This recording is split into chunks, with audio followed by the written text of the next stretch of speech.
Welcome, everyone. Peace. Welcome to I Am My Sister's Keeper. This is a new series I have developed with some input, feedback, and support from the community that I am a part of. And today we will be discussing the secret war behind the conscious community. I have some people joining me here today. I'm going to take care of a few things first. So, let's see. I am Joy Allen. Here is my contact information. And my social media platform is Karmic Dynasty. And in case you want to email me, you can do that as well. Here's my email address. And of course, I'd like to share with you all, let's see, my upcoming tour. And I will be in Washington, D.C. I'm looking for some things here. Hold on. I will be in Washington, D.C. I will also be in Pittsburgh. I will be in Columbus, Ohio. And I will be in Detroit again. All right, so right quick, brief on how we came to this event today. I'm gonna bring Ronald Tev in with me. We're gonna discuss this. Peace, Ronald Tev. How are you? Unmute your mic when you're ready. Peace. Can you hear me? A little bit. I need to turn up my volume. Yep, hold on. Go ahead. You good? What about now? Yeah. You good. It was me. Go ahead. All right. Peace to everyone. Anouk Ramatev Kweb. I'm Ramatev Kweb. I'm the scribe and keeper of time under the temple of Tetra Torah. I come to everyone today in peace, love, and definitely gonna have. I came today to speak about things that some people may not be aware, and some people may be aware, but we're gonna definitely let it be known today. Definitely. All right. So, on my part, this is how this came to me. I've been encouraged to create this I Am My Sister's Keeper platform. This series is in relation to today's topic. So it was interesting to me when Ronald Tev was addressing this yesterday, and he was suggesting that we go live today with this topic. And I'm like, it correlates with this new series I have. Would you mind if I put it on the series as the first episode? And he said, no, I'm good with that. So I said, okay. So I hurry up and developed all what needs to be developed for the series to run. And I put everything together last night, and here we are. So, Ronald Tev, I would like for you to share, because this was the interesting part of what you brought to me. But before that, I'm going to say this. Ronald Tev suggested that I drop the StreamYard link to the studio so you can come on the panel with us and discuss your viewpoint. So I did. So if you'd like to come up here with us on the panel, and like Ronald Tev, if you're unable to share your screen, it's okay. We can hear your voice. That's what matters. And sometimes you can share your screen like he's doing now, and or myself. If you like to come up here and speak with us, if you like to come up here and share anything in relation to today's topic, the link is in the description below. Come on in the studio, and we'll add you and take in your input and the value that you'll add to the content today. So Ronald Tev Kweb, if you would, share with everyone the story you share with me about the tribes, the communities of Wakanda in the Black Panther movie. Now, all you who know me know I don't watch the TV. I don't watch the movies. I don't care if it is Black Panther. I don't care if it is skin folk up on the screen. I'm not about to go. I'm not about to go do all that because the skin folk on the screen. I don't care who on the damn screen. I don't care. Now, what I did say was I will go see Black Panther As soon as they put Storm on there, and Storm is his wife, that's when I will go see Black Panther. So Ronald Tev, if you would, I'm getting off here. Gratitude. All right, no doubt, no doubt. All right, so the listening audience, let's go back and think about the topic, or how you say the um the title. So, as I was talking to Joy Allen about a couple of things when it comes to dealing with the conscious community, I was like, there's a lot of similarities that I've been seeing because, again, I'm a person that stays in the shy beat, which is, shadow for in Metal Nature. So as I've been looking at how everything's been going on, from these different world events going on, from all of us getting locked down, things of that nature, I also made it a notion of how is it that the conscious community, as we will call it, the conscious community, quote unquote, have a lot of similarities to a lot of things in movies. So, say for instance, as we were talking, I was like, check this out. Have you ever seen the movie Black Panther? And she was like, no. And I was like, what? You never seen it? But then, as she explained earlier, moving forward, so I was just like thinking, and I always been thinking this ever since I seen that movie. Have y'all ever wondered when the scene in Black Panther, when it was challenge day in a sense, and he was presenting himself to all the tribes. So the tribes I was looking at, I noticed there's a lot of color codes and things of that nature. So it made me think about how the conscious community is set up. But there's no unity in that sense when it comes to certain individuals or certain organizations, if I may say. So let's take, for instance, let's go down a little story. So in the movie, you understand that there was a couple of tribes. You had the what they call the border tribe. You had the um, river tribe, the mining tribe, merchant tribe, the Jabari tribe, and then obviously the Panther tribe. So when you look at the conscious community, right, it's set up in a sense, almost like even in the movie Divergent, how they had all those different sectors. So as we're looking into our lives and we're seeing when a lot of people are starting to, how you say, quote unquote, wake up or become awakened, have you noticed that it's like a as she would put it, it's almost like a gang set up when it comes to dealing with our conscious community. And certain conscious communities have these like different sets and so on and so forth. So yeah, that's the picture I chose to present to the people.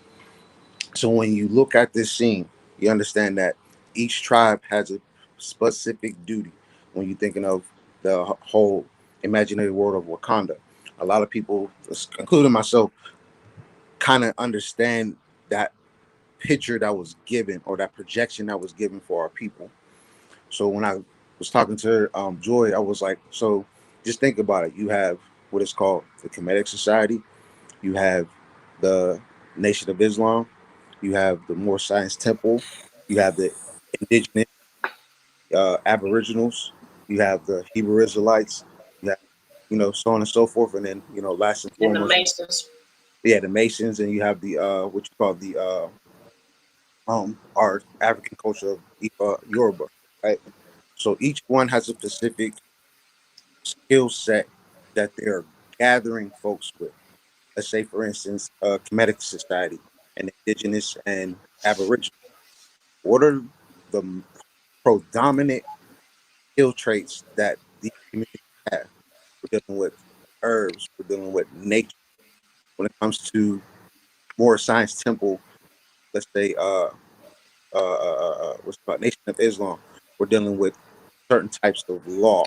When it comes to the Masons, they're just talking about, in a sense, secret building and things of that nature. When it comes to um, the Hebrew Israelites, it's more so like, Jehovah's Witness, from my point of view. But at the same time, it's a collectiveness of our. So when you look at it from a far view, out of all the organizations or cultures, in a sense, where is the set of women, all that I just said? You don't have them because they're always behind us, right? But at the end of the day, if we were to gather the people, all those that I mentioned, where are the women at the table? I want everybody to sit down and think about that. Where are the women when it comes to us bringing something of that magnitude to the table?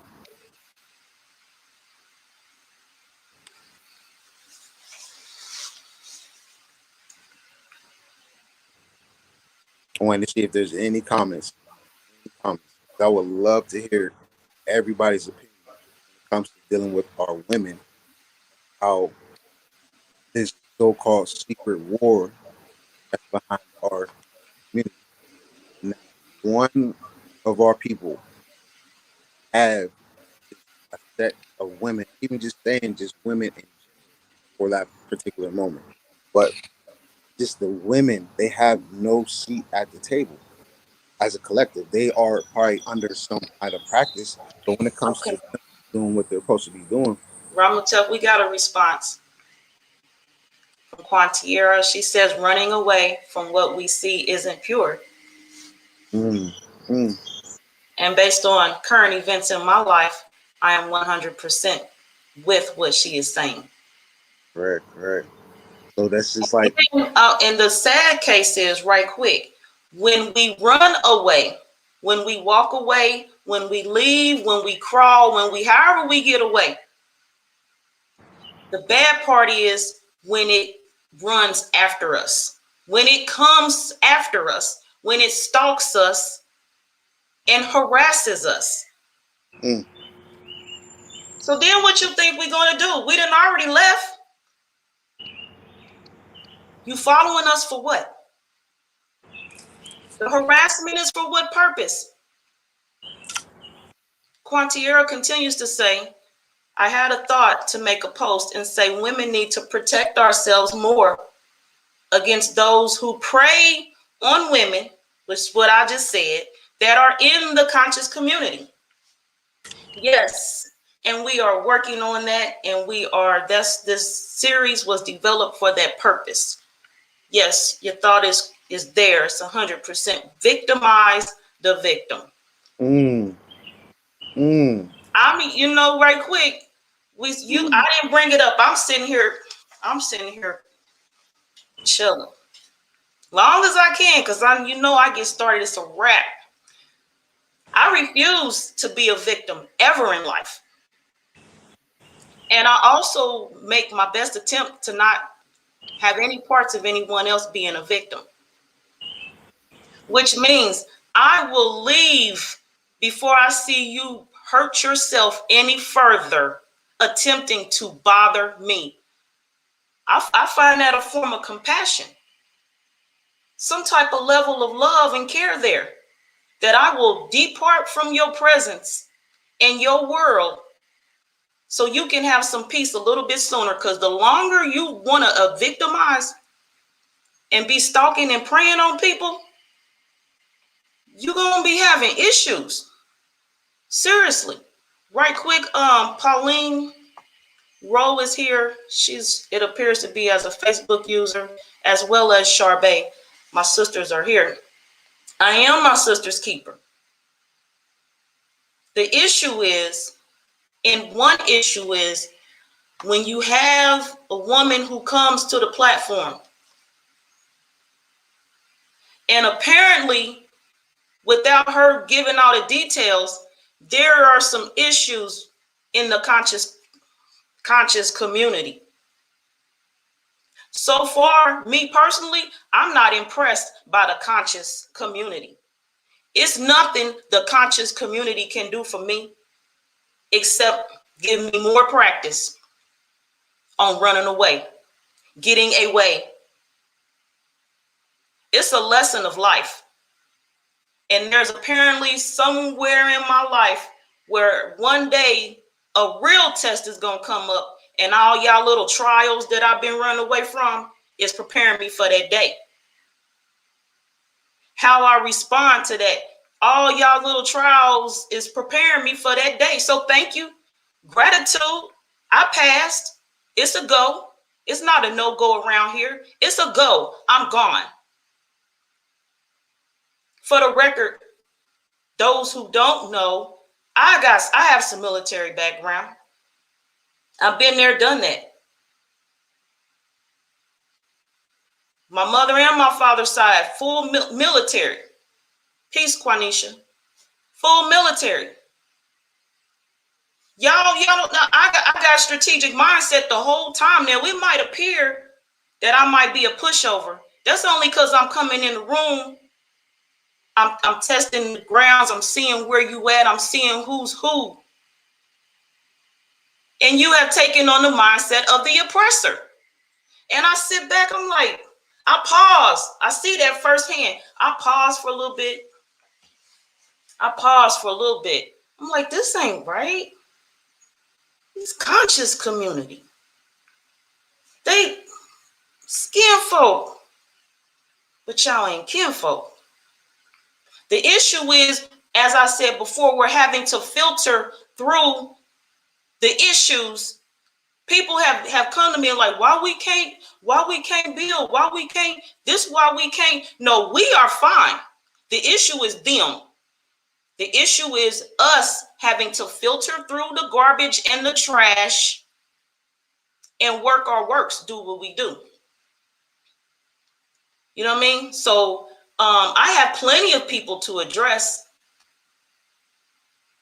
I have plenty of conflicts that I'm going to address.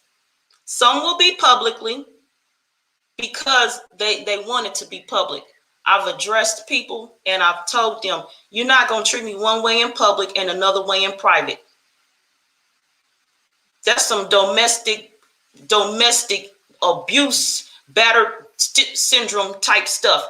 You're not going, I don't know what female you've been used to dealing with, but that's not what's going to be acceptable in the nation, the community of where I am at. And that's another point of this series, to address the actual men that we will be in the company of, and to also address the so-called men and let them know they are unacceptable in this community. Mm-hmm. Y'all want to battle? Say stuff to me like fall back. Say stuff to me like retreat. You know who you talking to? Those are war words. There is no fallback. There is no retreat. I know who I am, and I'm telling you for the record. You coming at me, and I'm going to address this when the time is near, when it is dear. So y'all stay tuned. I got one in particular. He's getting called out in public. You want to play with me in private? You want to think I'm about to be one of them females that you pimped along in your so-called game? Nigga, I know who my daddy is. You don't have to know. But best believe whenever you see me, you seeing him. Said you are. So it's like a lot of people don't realize, like, if you're really tuning in to the vibration and frequencies of this planet, and then when it comes to these other entities and so on and so forth, understand that a lot of us, masculine energy in a sense, we are, how you say, being channeled in a way that's going in that, how you say, in that lane, as the sister put down earlier about the oppressor. So one of my favorite lines from American Gods when dealing with Anansi, right? And he says in his great speech, you know, the best weapon of control of the oppressor is the minds of the oppressed. They know, what do you say? They know slavery isn't a condition. Slavery is a cult. Human trafficking is a cult. Slavery got branded like the motherfucking the alt right and snatched. Another one gone. Look it up on YouTube. That's one of my favorite lines. And as you sit down and you think what he's saying, even though it's an actor who got wrongly pushed out of that whole series, just understand how deep that goes when it comes to dealing with our people. Our people are really in a bind. We think like all this whole lockdown stuff didn't do us any justice, but for a person like myself, it has, because I've got to sit back and watch everyone. I got to sit back and watch people that don't even know me. I got to sit back and watch people who know me, and so on and so forth. And it's so crazy that when I just been sitting here thinking and just watching how these events have been going on, makes a lot of sense how things are being controlled. So we think we're still, how you say, liberating our mind, but we're not even in the level to even get to the letter L in the word liberation. You feel me? Mm-hmm. A lot of us are still just in that same thing. We keep treating our whole lifestyle as it's almost like it's a joke, and they're laughing at us. A lot of people are laughing at us. So I'll take it for example. Couple of days ago, I was at these pop up event that I had. I had Asba Tesnu, or her name is what we call it, Shun Head Haru. Haru. I'm sorry, apologies on your name. And the whole time that we were there at the event, we were basically, how you say, feeding each other's energy, watching how the crowd was growing, and then the people that came, in a sense, a lot of them came to seek some type of guidance. A lot of people came outside because we were outdoors. Um, they came to see us, and those individuals that I was sitting there and talking to, it made me realize a lot of things when it comes to what's going on with our women. Because obviously, when I'm there, I'm doing readings, but more so on the astrology part. But I did some oracle cards and tarot, but nobody wanted to do the tarot, which was funny. But moving forward, when it comes to that whole scene, I sat there and I watched, and I seen how people were moving, and I was seeing how this energy was going.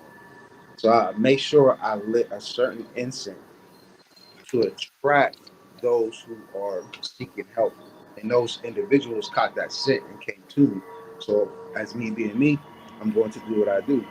But at the same time, moving forward, understand that our women are really in trouble. And then the sister down that you see right here, I was speaking to her.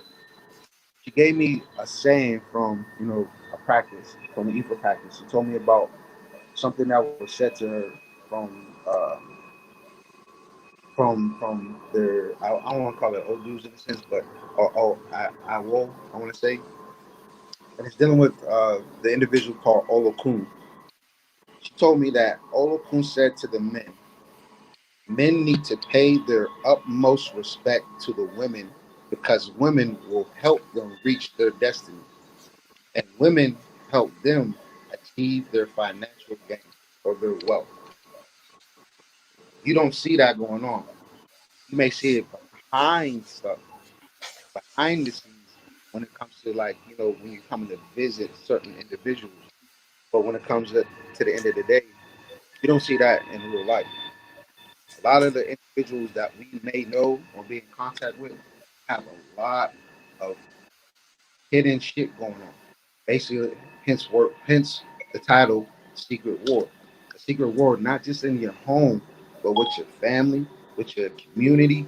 We're supposed to be nation builders, and we have all these so-called our cultures that's nation supposed to be nation building, but a lot of them are there for self. A lot of them will speak on self. The part for myself, I know when it comes to dealing with anything that I want to do, of course, yeah, I'm going to deal with self. But at the end of the day, my mind is for our people. It's always been for the people. It's always been for the generations as well. So those who are in the chats, I need our women to come on this platform, and I need y'all to speak y'all truth. I understand you might be at work or something. Come on for like maybe a minute, 2 minutes. Grace us with your energy, your presence, because this is something that we really need to start working on, especially with y'all, especially with the women. I need y'all to literally find a solution to coming to this table. Because once we are able to get everyone together, best believe that you'll be heard. Because I always look back. You got just look back on those great heroes of old. Let's start off with Malcolm X. Who brought up Malcolm X? Our women. When it comes to the Black Panther Party, who brought them up? The women. When it comes to anything moving forward, when it comes to all these elders, who were always with them? Our women. The elders, they're tired. None of us are literally taking the mantle. When I say take the mantle, I'm not talking about taking their mantle. I'm talking about realizing the mantle that you're supposed to take. So if any of those who are watching, I need you to come on right now and speak your truth. The link is in the description.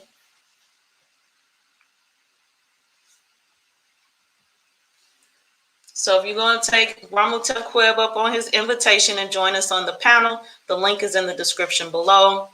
Go ahead and come in, and we'll take in the value you'll add to the content today.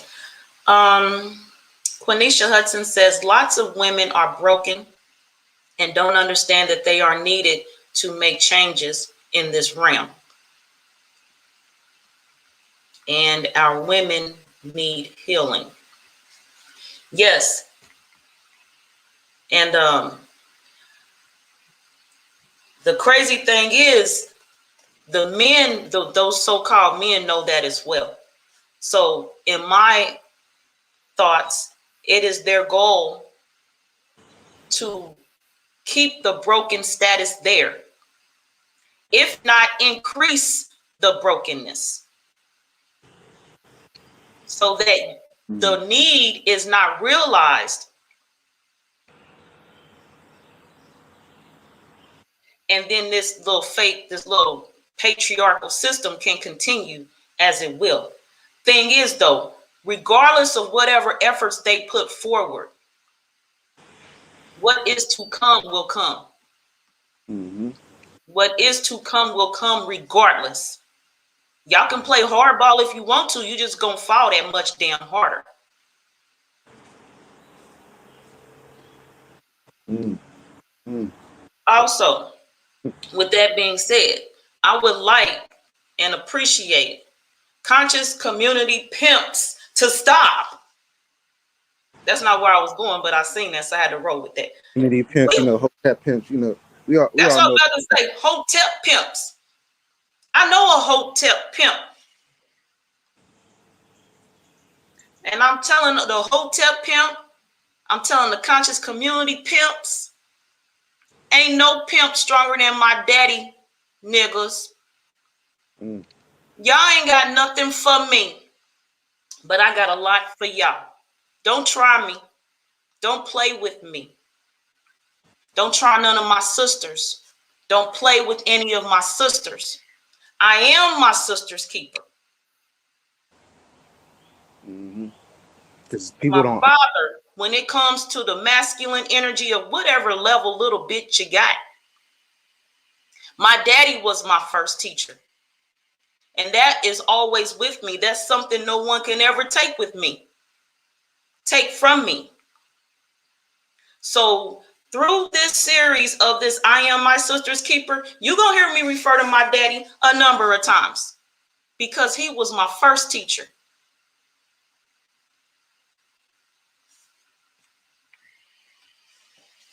Oh, anyway, I was saying, so Ronald Tev, you go ahead and give your title, say it right, because I paraphrase, I'll ad-lib a lot. You are a spiritual advisor. Correct. Okay. And you have been one for me. Correct. This guy, this guy, let me get my thumb right. Ronald Tev. This guy he has known like a month ahead of time, months, events that I would walk through in my life and run into. And he just sat back and watched it happen. And I'm glad because that allowed me my own space to grow and travel and manage through those events. So I appreciate his level of guidance.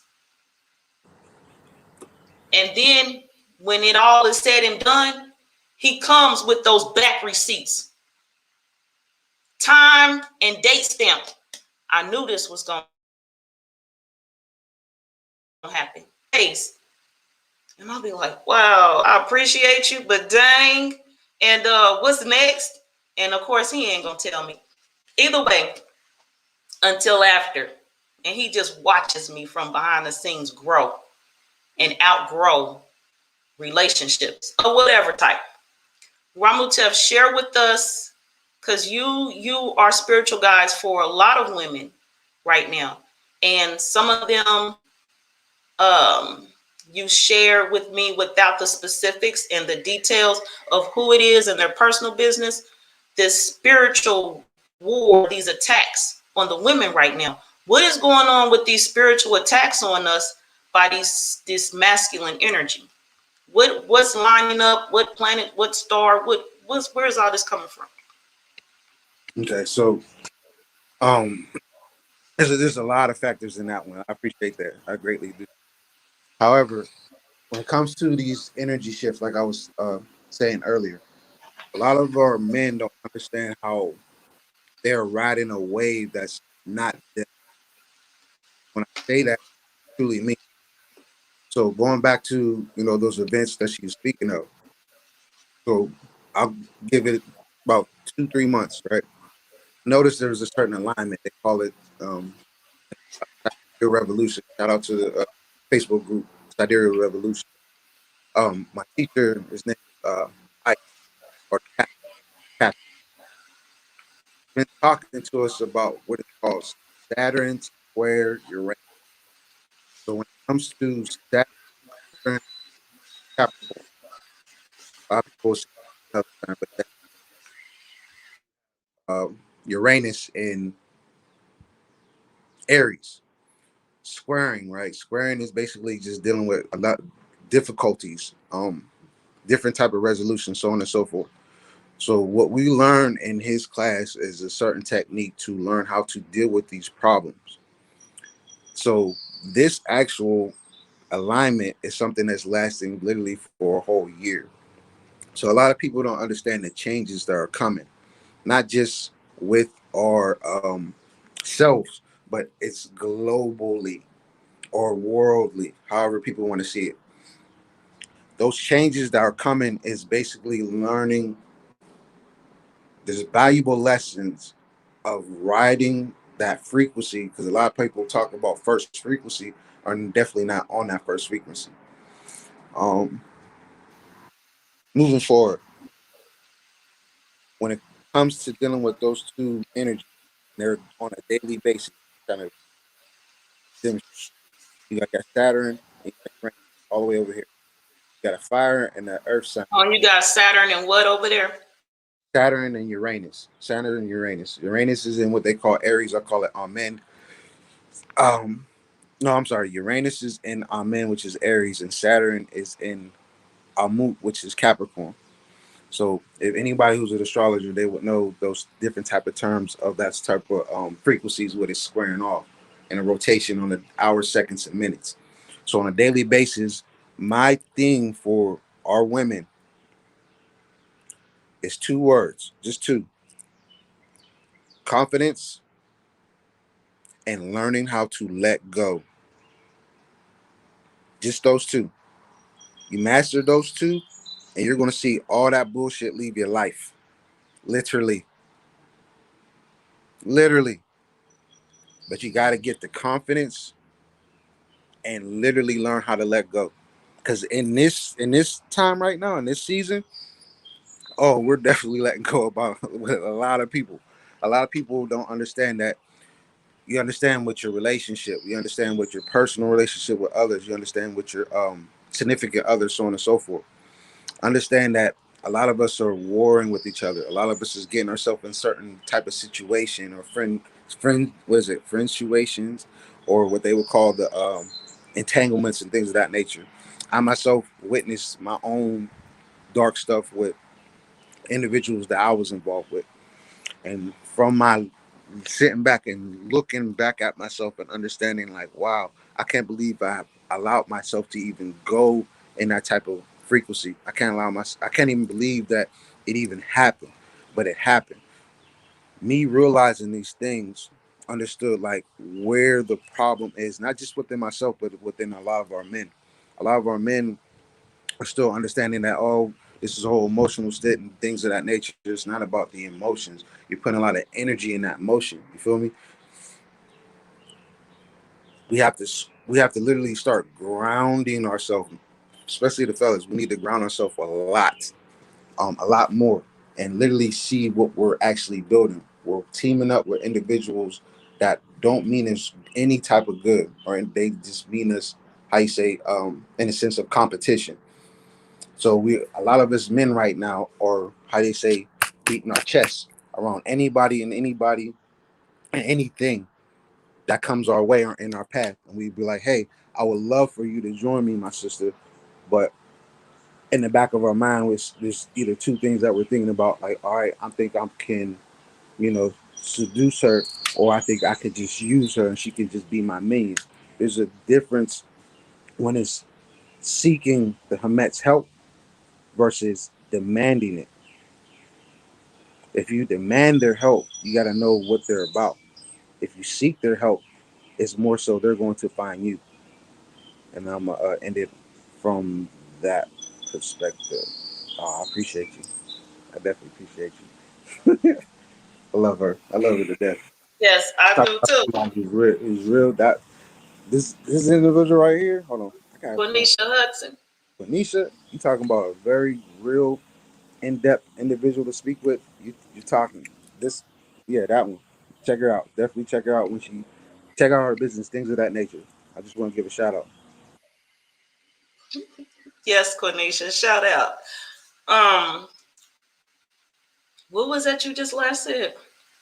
Uh, It's something about the men. learning how to it's basically just seeking and demanding, seeking and demand, seek and demand. How they say it. Okay. Yes, Charbet. There's Charbet on the screen right now.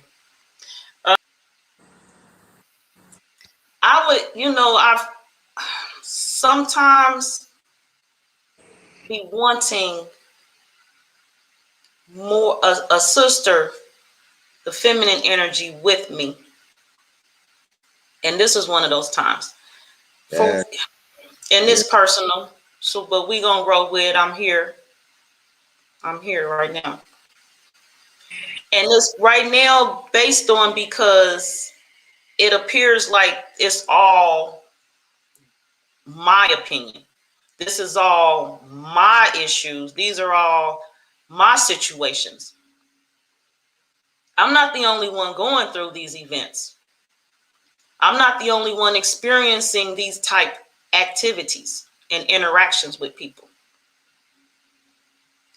But I just don't want to. I just don't care sometimes to be having this placement on the platform and be the only one talking.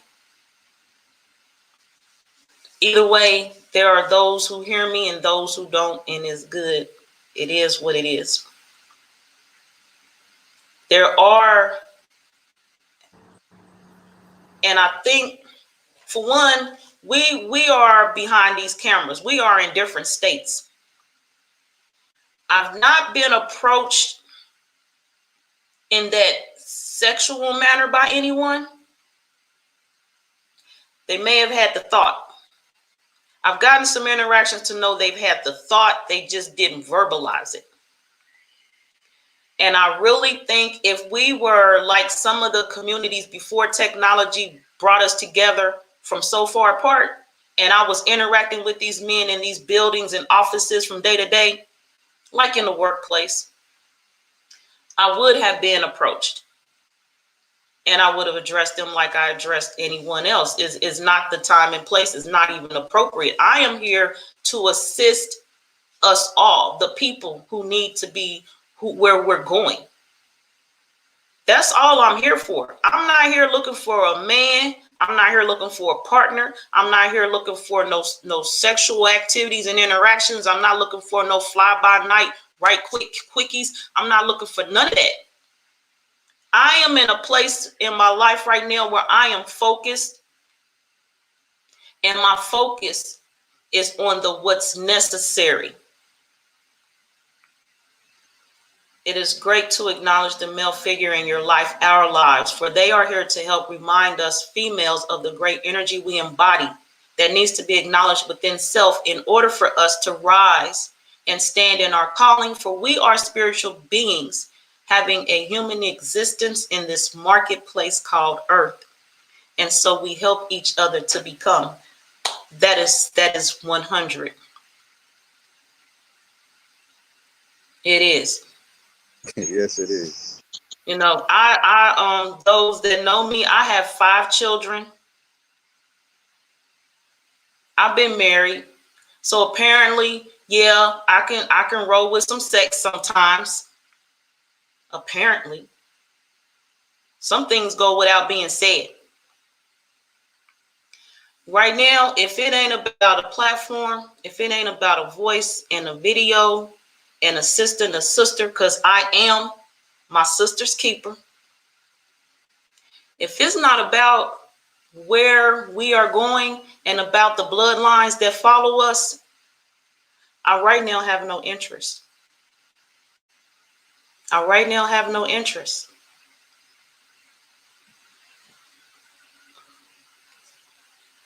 Now, Ramatel, I would like for you to share with everyone. You told me a story about, hold on. All right, we have someone in the studio. I'm going to bring them on right in a minute. Hold on. I need Ronald Tev to right quick before this happens. Share with me, share with everyone share me once again, but everyone who's not heard it. Tell the story about that that was about the Orishas and going to get the treasure. Pushed the woman out, taught her some skills, and then pushed her out. Tell us that story. All right, so yeah, as I'm learning about, a lot of the our cultural stories, what they would call owls. So the individual that had those beautiful words. Their name was Mimi. He was telling me about the story about how they call the individual name Obatala and Oshun. So I might mess it up a little bit, but I'm gonna go with the flow because a lot of people are gonna understand it. So Obatala and Oshun were married, right? Obatala was teaching Oshun divination practices, but he was doing, all the divination. He told her not to, um, do the divinations. So one fateful day, I guess he was gone or, sick or doing something else. And the people who come for the divinations came, but the only person that was there was Oshun. So Oshun did the divinations. So as she was doing the divination, she learned how to do the things very well to the point that people started repeatedly coming to see her. When Obatala came back and one of the individuals come to get a divination, they asked for Oshun. Obatala got angry. When he got angry, he went to Oshun and, in a sense, how a brother would go to a sister and be like, yo, I thought I told you not to do something, but you're still going to do it. So you're not listening to me. So you know what I'm going to do? As most males will do, get out my house. So he kicks Oshun out his house, out their house. Mind, let me repeat that, their house. So Oshun left, went about her business, fine and dandy. As soon as that happened, Obatala, how you say, his business starts to crumble, starts to fall. His divinations were like off. They were wrong. People were getting upset. He was losing money. Things is like, falling apart. So I want to say Obatala came up to Ifa, and Ifa asked, "Where's Oshun?" And he said, "I kicked her out." So, long story short, I want to say Ifa said to, how you say, you kicked your wealth out. So what I need you to do is go get your wealth back. So in that saying, when you kick our women out, or you put our women out to the side too much, and you understand that that individual is your wealth, not just in currency, but I'm saying your wealth in general as a whole. And we all say the woman's always at home, things of that things in that nature. So in that story, you got to understand that when it comes to the individuals who bring you that joy, that inspiration, that wealth, not wealth as in material, but wealth as a being, knowing their worth, as they will always say. That right there is the key to the story. When you kick your wealth out, you got to go get it back. Because if you don't get it back, you're just going to fall. Gratitude, gratitude. No. Peace, peace. Thank you. Gratitude for your words. Um, Yeah, I thought that was like a very interesting story when she told me that, because it made me sit down and like, dang, my worth. What is my worth and what is my wealth? We always say women are wealth and women are backbones and women are that foundation that we came out of. And we all should know that scientifically proven. We all come out of a woman, so let's keep it going. it would be nice for men to come to this consciousness. Then and only then true vibration can take place rather than being like unto crab in a barrel seeking recognition for self. Females to do this crazy. Mm, Okay. well, there you go. That's the right word for it. All right. Now this is my thing. In that story you told, because yes, the ending, how you told it, how you interpreted it, it was peaceful. For me, it's going to take some type of force definitely outside of myself. For if any of those energies, those masculine energies that I left, and really in some form they kicked me out. They kicked me out. They just wouldn't have enough masculine energy to outright say, leave. I'm uncomfortable with who you are. Because the appearance is I'm not bothering anyone. I'm being fully productive. I'm being 100% helpful and supportive. So they look some kind of dumb way, like just leave. The situation was presented and they put me out in some type manner to where I just left on my own without friction. So in part, some way they did throw me out by their actions being unacceptable. I'm going to say, and I'm gonna bring on this other guest. If it would take some power outside of myself for those men to take the advice that was in your story and go back and get that treasure, come back and get me. Oh no, I'm not coming back. For them, that story goes another way. The ending is different. The ending there is no, on their part, no happily ever after. The happily ever after is over here on my part. So, period. Now, Quantiera has something else to say earlier, and I went past it on purpose.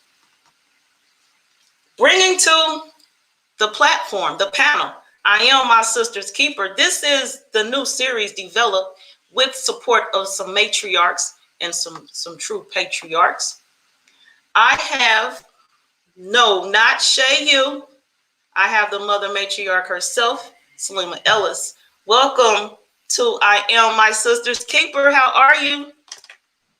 Peace and love, Grand Risings. I had to get my tech girl Joy on to get me up here. I'm doing quite well. It's wonderful to see you both this morning. There's definitely Gratitude. gratitude.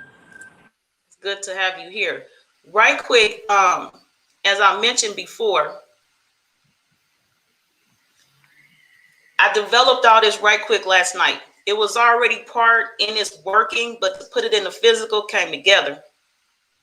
Yes, Quartier. They lost their wealth when they downplayed our worth. That's what they do. Just lost, gone.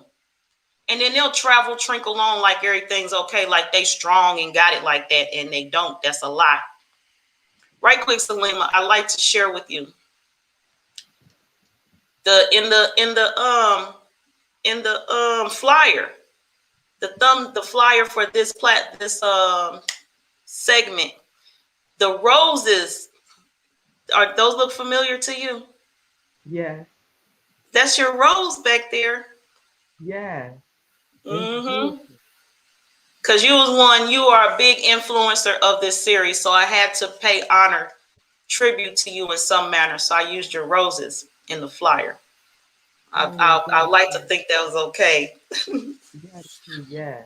Because it Yes. was right quick. It was right quick. I didn't have time. I called you. I ain't had time to get permission. So apologies. I hate when people use my stuff without permission. Oh no, because you always have my permission. Anytime you using this stuff, you're ascending. Don't understand. That's all I Gratitude. want. Gratitude. Don't understand. So Ronald Tev has invited people to the platform today. The link is in the description below. So, based on the secret war behind the conscious community, and you already know the makeup and what the I Am My Sister's Keeper series is about, share with us what you came here to add to the content today. Gratitude. Uh, well, gratitude and grand rising, a wonderful day. My name is Mama Selena in my community. What I have to add is that you and I were talking before my live, and this is how this platform came about. You have your mind works so fast. I don't even know how you came up with that one. But yeah, there's a war in the conscious community, and I found myself withdrawing from certain aspects of that community because there's still a lot of divisiveness going on that should not be going on actually. And I think it is part of the hero mentality or hero mentality.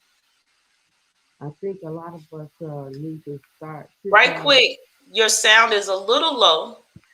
Am I Um, low? Is that better? that's a little better. So, everyone, you might have to raise your volume when she speaks, but I can hear her. Just it's a little low. But I just want you to be mindful of that. That's all. Go ahead and continue. Okay. Yeah, we have Yeah, to be that's great. mindful of one another. And I read a book many years ago by a guy named Robert Greene, and it was called The Servant as Leader. And we can't lead anybody until we understand what it means to really serve our community. So you have to put in your service in order to be a leader. And I don't want to lead anybody anywhere. My true leadership is my service to my community. And once we can understand that, oh boy, our communities will really take off because we have something that we can give to our community. All of us, we all have something to offer. And if we come from that aspect, there won't be so much of this. There shouldn't be a battle between matriarchs and patriarchs. We should be lifting each other up 100%. Anything that's positive between us should be uplifted. There shouldn't be any jealousy or like my 6-year-old like to tell my 17-year-old you can think and hate me. So if we start coming from that sense of I'm serving my community, I'm not leading it, I'm serving it, and I'm setting an example. Yeah. And I love that story. Thank you, Mom. That's beautiful because we don't understand. We don't understand what we've lost until we've already lost it. We got to be careful with that. Yes, yes. Um, there's a lot of times, and I don't say a lot because I just got started. I've not been doing this that long. In the meantime, though, there were some times where I've been speechless. Imagine that. People like you and Ramu Tef come with that heat, and I'm like, oh man, that is all real. It is all exact. And y'all know what? That means that's another broadcast. I have a message I need to share. It's not always my message when I come up here. Sometimes it's us coming together. And sometimes it's just me simply setting up the broadcast, the studio, hitting the live button, and y'all talk. Sometimes my role is only to just set it up and sit back. I accept that. However, the message gets out, I'm going to do my part to make sure it is delivered, and who is to receive it will receive it. Um, Ramatef Queb, Mm-hmm. would you like to maybe speak about the urgency of getting this out? Because we were talking last night, and you was like, "Oh, we need to get together, and we need to 10 a.m. tomorrow." And I was like, "Okay, I could be up at 10 o'clock and talk to you." And something you said, I was like, "Hold on, is he talking about a broadcast?" Oh, well, I got a lot to do real quick. Speak to us about the sense of urgency. Why did it have to be today? Why 10 a.m.? Why today? What's up? Um, me being me, you already know. I relate a lot of things to seeing, how the stars are set up.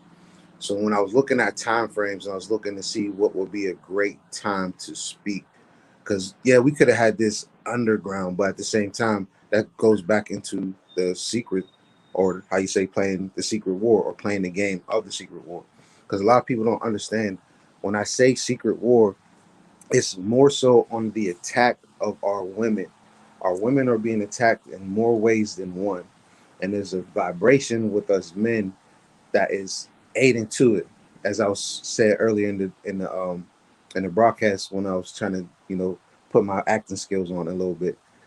However, one thing that I was wanted to really speak on was the whole thing that honoring an ancestor's words. So I'm gonna go back with Malcolm X.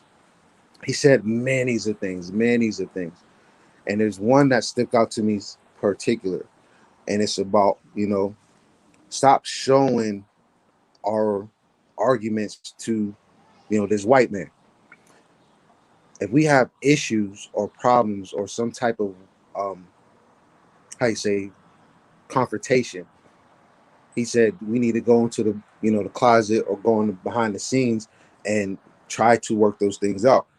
Whether we agree or don't agree,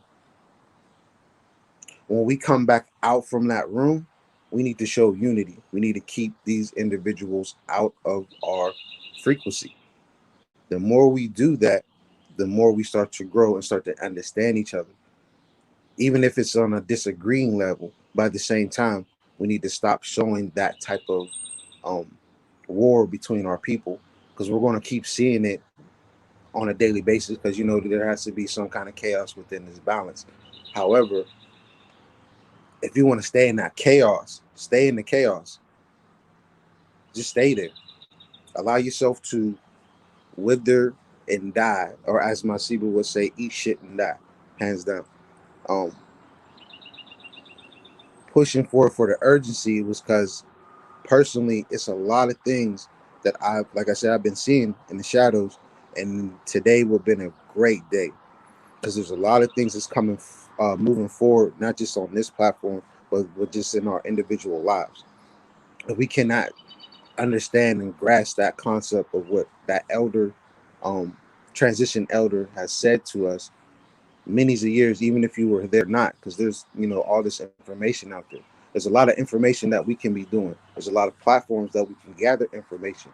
But if you're not retaining any of the information and making it your own, or realizing certain things of your own, then there's nothing that you can do but just keep being a controlled subject, be a test subject, as they keep putting us in this predicament of being those type of things. Like, for instance, this whole um, shot thing that they're doing for us, this whole passport thing they're doing for us, understanding that even though we living in this beautiful city of ours, like where I'm at, all you see is, you know, forest, nature, things of that nature. I said it twice. But a lot of us really got to sit down with ourselves and think, what is our plan? We all have a gift. We all know what our gifts are. We know who to connect with. But at the same time, if you're still going to be on this, I am man, hear me war, I am woman, hear me war, there's no hope whatsoever. There's going to be none. So I just felt that, hey, let's go ahead and just talk about it. I'm kind of free today. I still got a lot of things going on personally, but let's just do it. If we got time to sit down and talk and really reach our people, and then on this platform is not even specifically for our women, but it's more on the teaching level for our women to grow and to understand our men better and to understand other women better. Because there's a lot of things that we are not, how you say, projecting. And then it goes back to the cards that I was showing you earlier when I was just like, hey, let's see what the cards will say when it comes to dealing with the whole Saturn and Uranus. So the certain type of cards I have, they're dealing with the ether practice, and in it, the devil card popped out, and that will represent Capricorn in a sense. But the term that was used in their version, they don't call it the devil card; they call it projection. So the things of projection that we need to stand on is the one that comes from within. We need to start manifesting that stuff on the outside now. We have a lot of our children, a lot of our women, we are causing them to suffer. We're causing them pain. We're causing them to cry. We're causing them to give up on life. We're causing them to just, in a sense, switch sides and be like, hey, maybe this whole feminist movement is better for me, but come to find out that's not even better for you. So then you have a lost sister when it comes to the brothers. Oh, I don't think I should just deal with these women. I think I should just do whatever to them, and they're just going to be okay with it. Understanding those type of emotions. And then there's this one thing that that goes to my cover because I'm a big, how you say, Kingdom Hearts fan. And in this secret message that's in there, when the individual who becomes the villain of the whole series, well, for the first part of the series, when he was in his youth, he was visited by an individual. That individual came to see him. He showed him, took him on a tour through darkness. And the way he gave him the ability to go through the darkness of the world, he gave him a cloak. And on that cloak, it basically wards off darkness. So moving forward, at the end, he was asking him, he asked the man, who is he? Is he some kind of fortune teller? Is he some kind of Can you hear me? Yes, you went out for a few moments. Yeah. Yeah, I just got a phone call. Um, he said, I could lie and tell you that's what I am, but in fact, I'm a brilliant artist or even a scholar. I could tell people that I dream of world peace when I'm actually planning for its destruction. The truth is what you see with your eyes, not what you hear. So when it comes to what we're talking about, it's about what you actually see or seeing. Because you can hear all the knowledge, you can hear all these things, you can hear all this gratitude from all these individuals that's out there. But what are you actually seeing?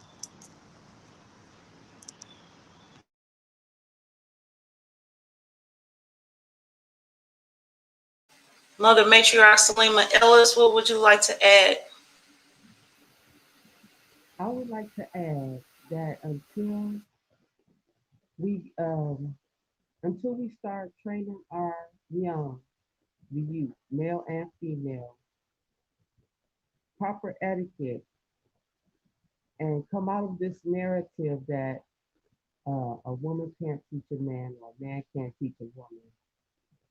I believe because we put that out there, sometimes that's what makes it true, and we shouldn't do that.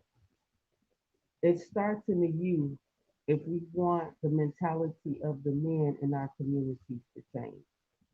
If we don't want to have to battle patriarchy every time we try to do something positive, we have to get them while they're younger. And we definitely have to take the AI out of the home because whatever it is doing to our youth, it goes well with them well into adulthood. So I find that there's a battle between our men and women, our sons and mothers. I'm often like questioned a million times by the men in my family or even others like, I don't understand, I don't understand, they don't get it. They don't understand that the questioning is slowing us down. You have the right to question anything, but when it becomes detrimental to the community, to your family, and to yourself, now we're having a problem.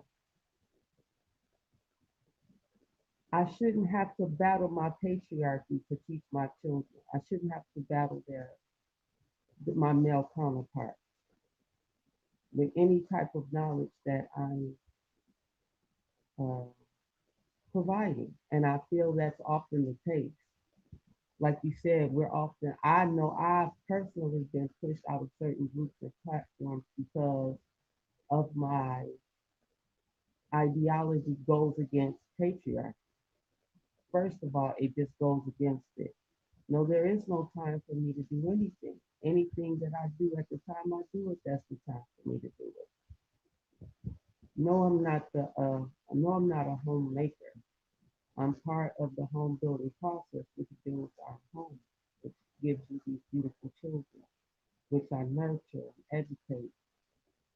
Um, no, I'm not the community builder. I'm part of the community building mechanism. And I recognize that I need that patriarchy by my side. But I often feel like I'm battling the patriarchy in order to accomplish these things. And it was just wearing me down. It wore me out physically, mentally, soulfully, where I was broke down and I had to literally take a step back and rebuild myself up and learn how to give myself those proper defenses so that I could deal with patriarchy on a higher level without succumbing to the emotional part that comes with being torn down like that, mentally, physically, soulfully, repeatedly over and over again.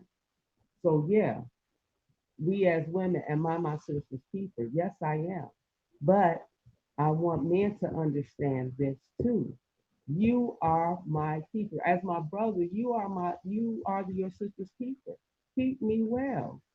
And not just as my husband or just as my brother, but as my friend, as my community brother, as the men who foster my sons, who foster my children. You don't have just a responsibility to the children, you have responsibility to the matriarch that bears these children, which bears these star seeds. So we don't understand that we're breaking down the women so early by telling them your place is in a home or your place is a career or your place is this is your no, we have to stop that. Just like we want our sons have free will, we teach them that all the time. Why should my will be circumvented towards for any patriarch? You break me down mentally and socially. I know what I want to do. I know where I want to be. You see what I'm saying? You know, my family doesn't have to ask me to cook and clean. I know my mother instilled that in me, but I still have other things to do. I wasn't born to be the maid. I wasn't born to be the housekeeper. That's just a part of the task that I perform in my soul as in my role as matriarch. But I got a whole lot of stuff to do, and I need that patriarch to be like, "Baby, not cooking tonight. Yep, get in there and help the sister out." I'm writing a book. I'm making lesson plans for tomorrow. I've been in the garden all day making sure we got food. My role is just as beneficial as the patriarchy. And just like he needs the support and appreciation that, oh, I thank you for this. You just don't know that you can't do right away, brother. Thank you for doing this. we need to feel appreciated too, and we're not getting that appreciation. I don't need to be lauded. Trust me, I'm a very private person. I don't need to be lauded. I just need to be appreciated and supported within the community that I do the work in.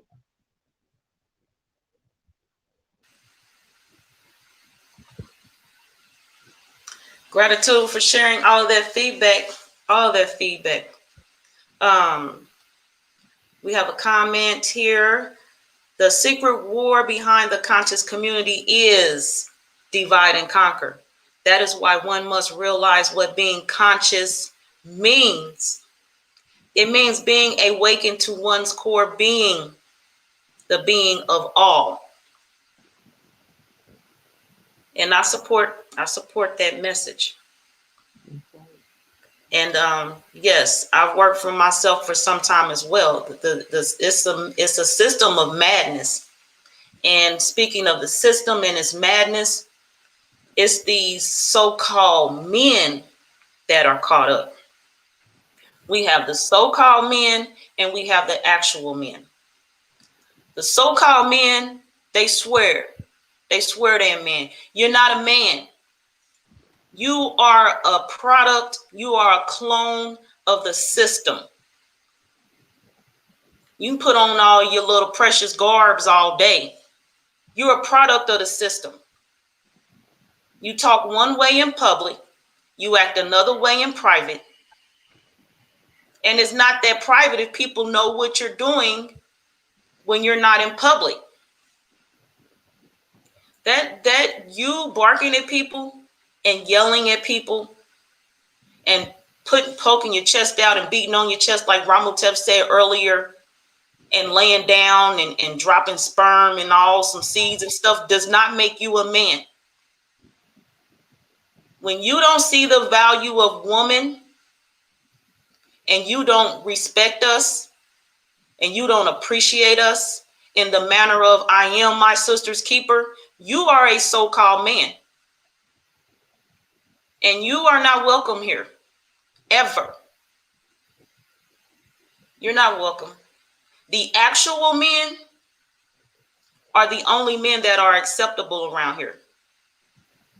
Now, the actual men, like the rest of us, have to sort through the mess sometimes. Sometimes the actual men are mixed in with the so-called men, and they don't realize that's not their brother. So they have to go through this separation process as well. So once that happens in full, in its entirety, it's a process. And as Mother Matriarch Selena said, we need to start with the children. We need to continue with the children because it's already started. We will continue with the children, and we will go past our own sons and daughters and go to our granddaughters and grandsons and great grands and continue on. We are leaving our signature here, stamped, approved, verified, valid. Signature is here. It's already done. I will continue to be here as the actual men realize and go through the separation process from the so-called men. I will be here for you, my brother. I am here for you, my brother.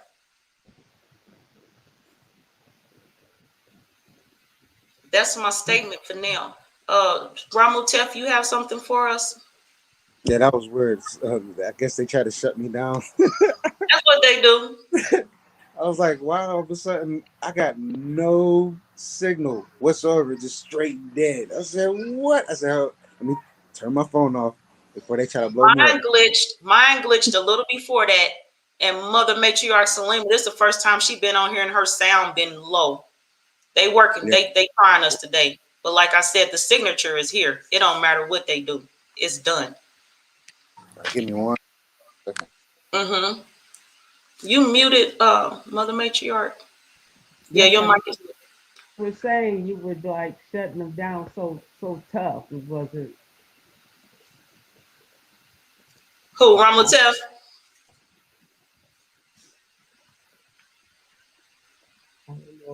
froze again. Huh? I don't know if he froze again. I think he put his phone down. Okay. Yeah, Yes, but yeah, and y'all know what? Earlier I said I'm not impressed by the conscious community.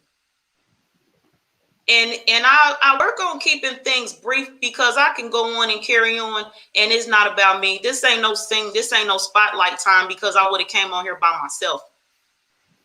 The conscious community, they want to be celebrities. They are wannabes, and some of them have that status, Mm-hmm. and we watch them grow from a level of humble and teaching status and community and building, and then they leveled up to the celebrity status and these pulpit pimp games. So in reality, this so-called conscious community, they were that way the whole time. It just took factors to come into play for them to show who they are. That's it. Time, placements, and energy and opportunity and other things. It just paved the way for us to see who they are. And that's the way it will continue to be. Because until it's all said and done, and all things are resolved and the playing field is even and all things are placed back where they are supposed to be, the so-called man will survive. The conscious community, that's the so-called men and the so-called women. I ain't up here just to break down that patriarchal, that masculine energy. It's some so-called women out there as well. And they are the ones who lay in the bed with them. Just because they approach you to get some, don't mean you got to lay down and give it to them. They just going to discard you when they done with you. The so-called women make it bad because when us actual women step up, these clowns think they can do us the same way. Then their life get all hectic and disruptive when they find out it don't work around here like that. It don't fly, honey. There was another point that this person made. No, Quenisha. The get rich quick scheme. I witnessed this firsthand. Me and the interactions with the conscious community is, y'all know my story is new. And I was like, wow, y'all, I don't want no parts of this. I had to separate myself real quick. It broke my heart. Like she's saying, my heart was broken. It was like when you form relationships, there's different levels of relationships and there's different levels of heartbreak. My heart was broken. I broke it myself because I raised the expectation. I came in the door with expectations high. And slowly but surely, they chiseled off a little off the top. Kept chiseling, kept taking away by their actions what my expectations were. They just being themselves. They ain't did nothing to me. I did it to myself. So now when I walk around, when I present myself, when I carry myself, I'm coming with some documents, said or unsaid. It can be in written form or it can be in verbal form, but I'm letting them know. This is what I'm coming to the table with. If you come with anything that looks like what I already been through, you can cancel knowing me. I'm not in it for the get rich quick schemes. There have been products that I have been a part of, and I actually gave away more than I sold.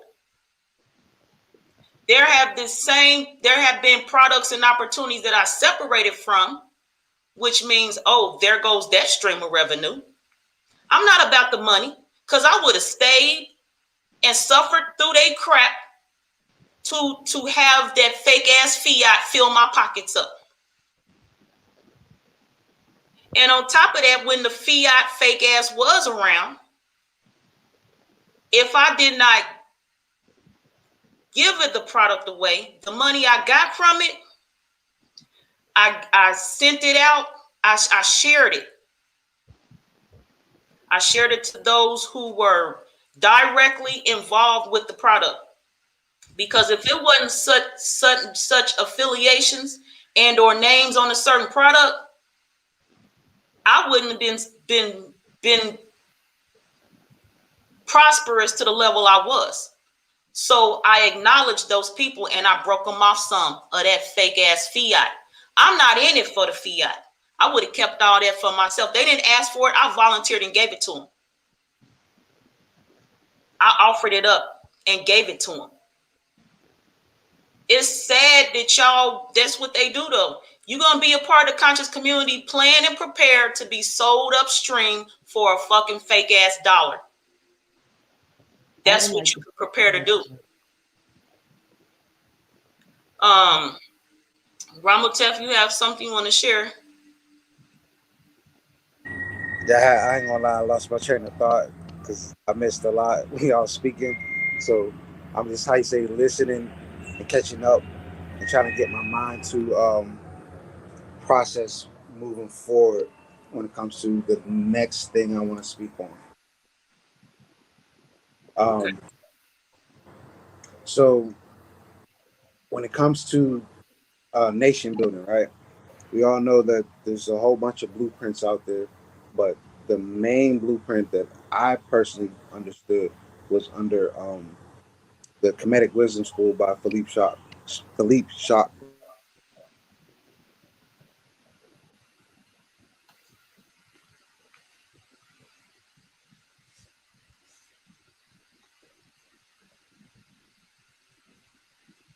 I think he said that. No.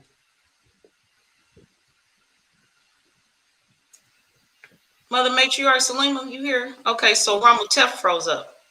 Okay. Okay.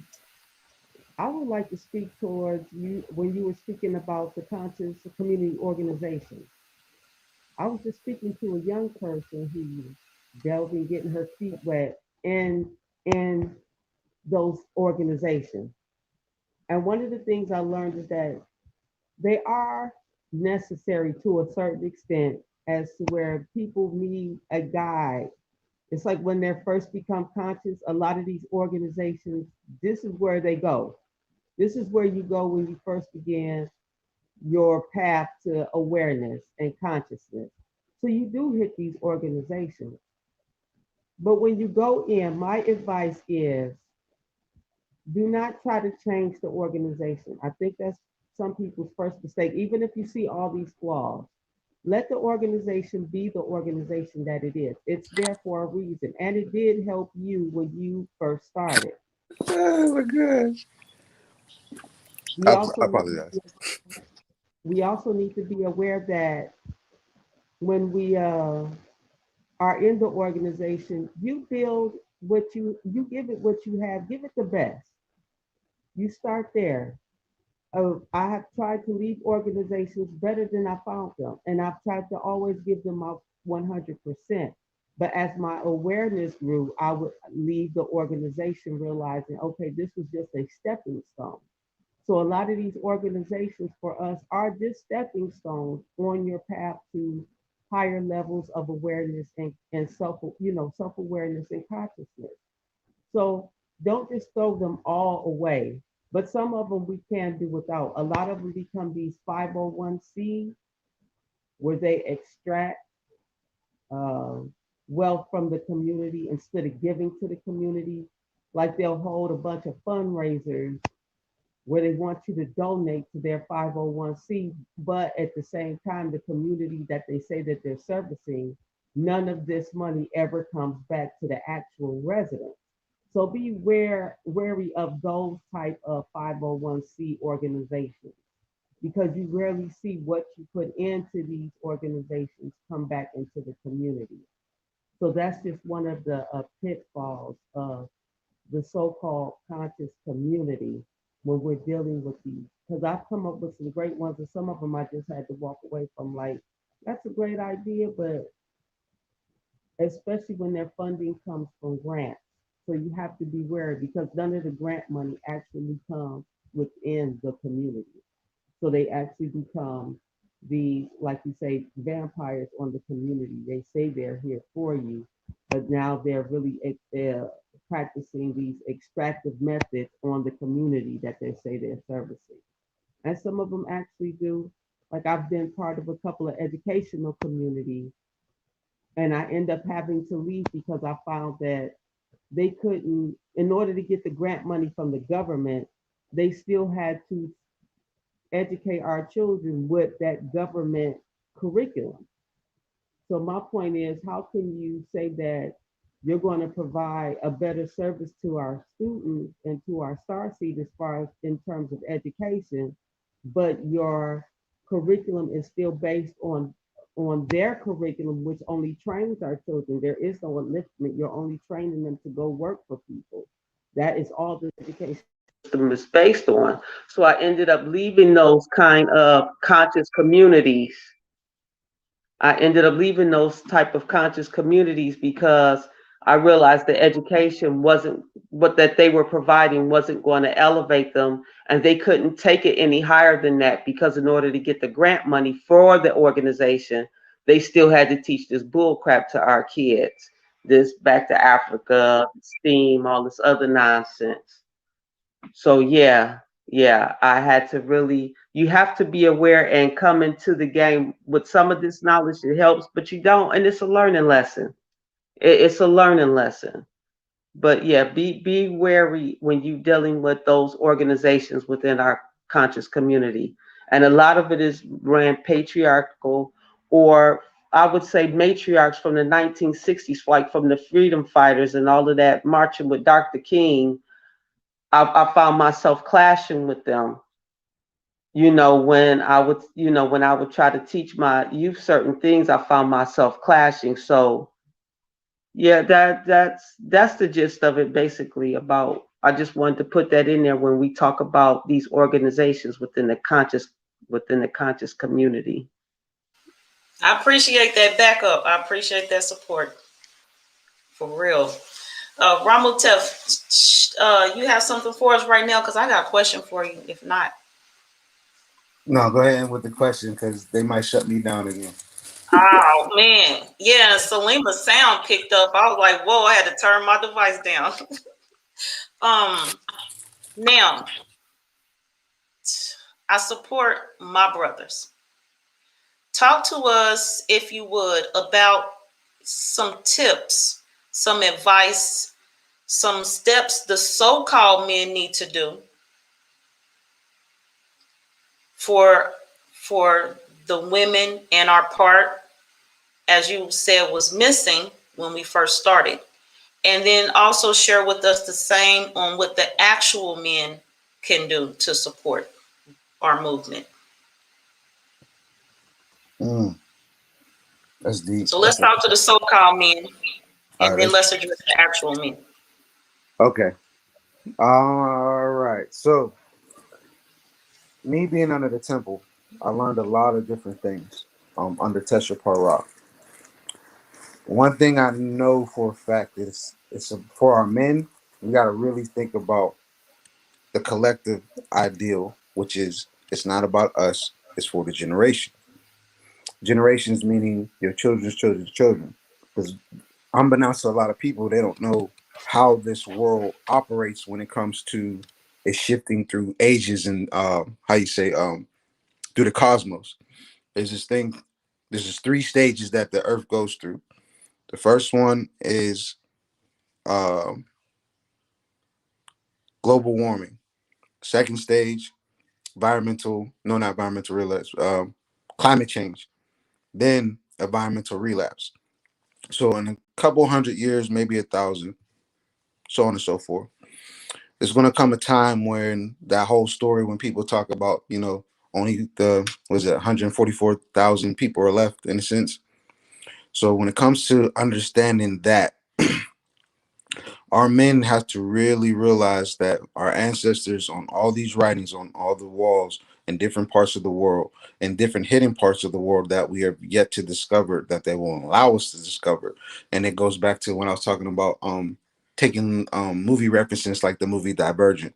If you seen that movie Divergent, you understand when it gets to a certain part in the movie, they find out that there are other people in the world outside of their little world that they were confined in. So it comes to the same basis with us. But eventually, these events will happen. And when they happen, the children or those who rise from the ashes of the all that's coming our way, or how they say, like, the great floods and things of that nature, our generations are going to be stuck with literally nothing. So my advice to the men moving forward is y'all need to get your minds right. I need to get my mind right. I'm still continuing to get my mind right because it's not about us anymore. Our generation, especially my generation, we were brought up to a lot of the mayhem or the aftermath that happened. How you say? We say in the 70s, 60s, so on and so forth.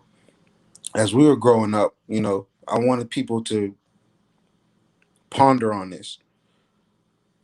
Think back when we were kids. Anybody who's from, we'll say from 1980s and moving forward. Have you noticed that the stars are not visible as much as they was back then? Have you noticed that a lot of our family issues have gotten worse in certain particular parts of this world as well? The one thing that I personally am doing is that when it comes to dealing with the women, um, leave them alone. If you know you coming with that bullshit, leave them alone. If you understand that some women are on some bullshit, leave them alone.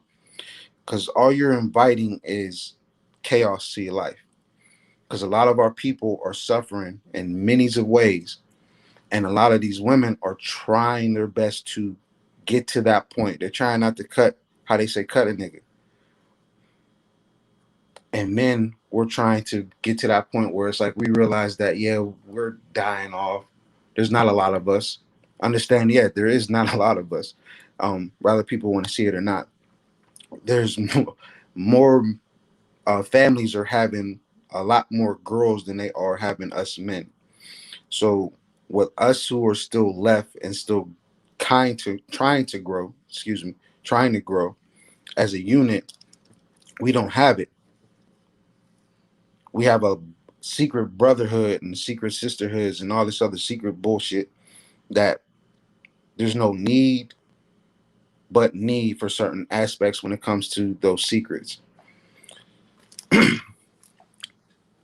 For me personally, my advice again for the men is learn how to be a true provider. I learned that from reading a book. It's called "The Black Man's Guide: Understanding the Black Woman" by I'm excuse me for messing up your name. Was it Shaharazar Ali? That was one of the first books I ever read from how you say the quote unquote conscious community.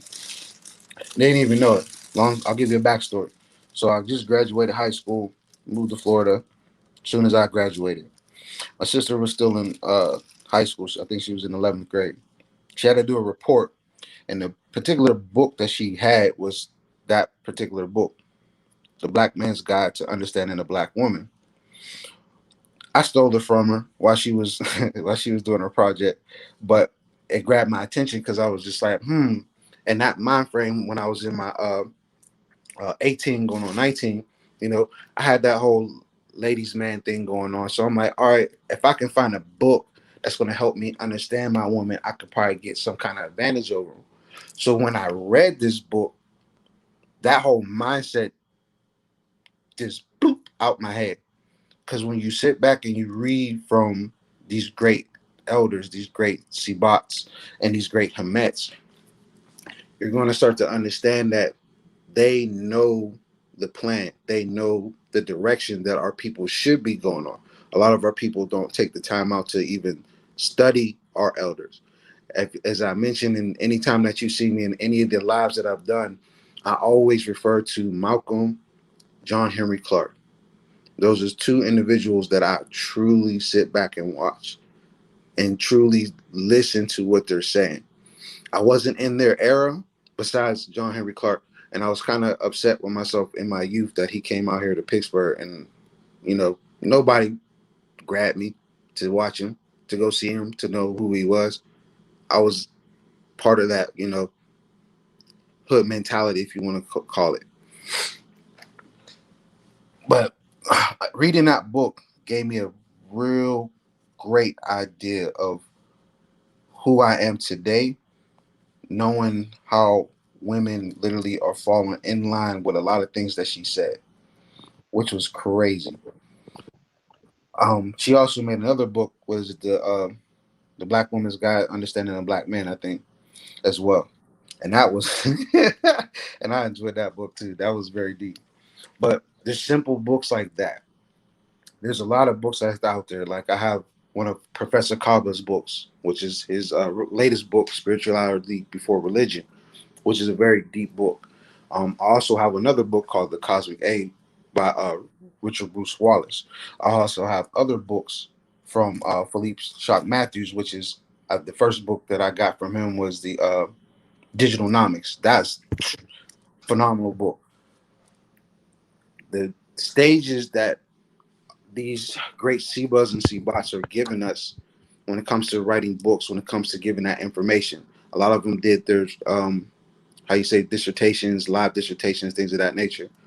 So when you really sit back and you watch these elders and they're telling you what it is, and that goes back to what I said earlier, these elders are tired.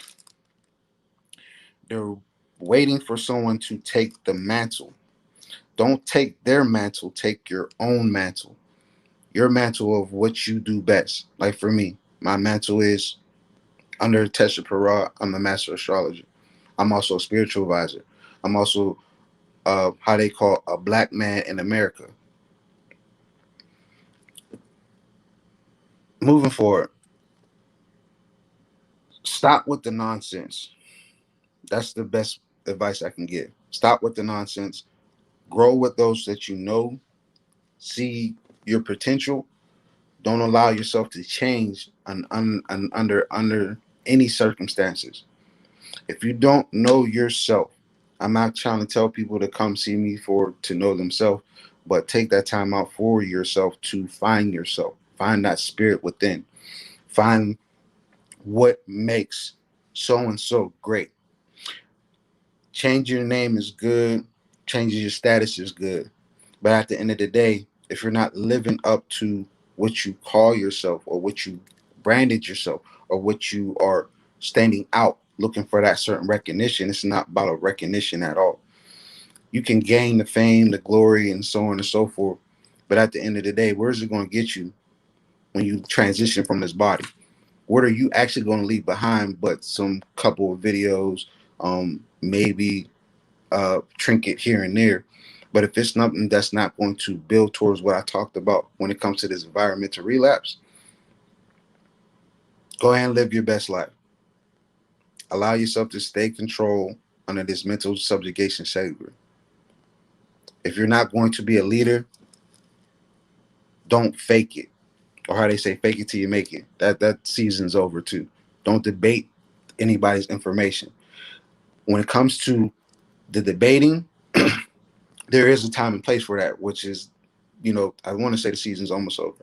But when it comes to the great movement or the great awakening that's coming towards us, and a lot of us are not going to make it. If you are a leader, lead your people. And one saying that I say to people as well is that a lot of people call me king.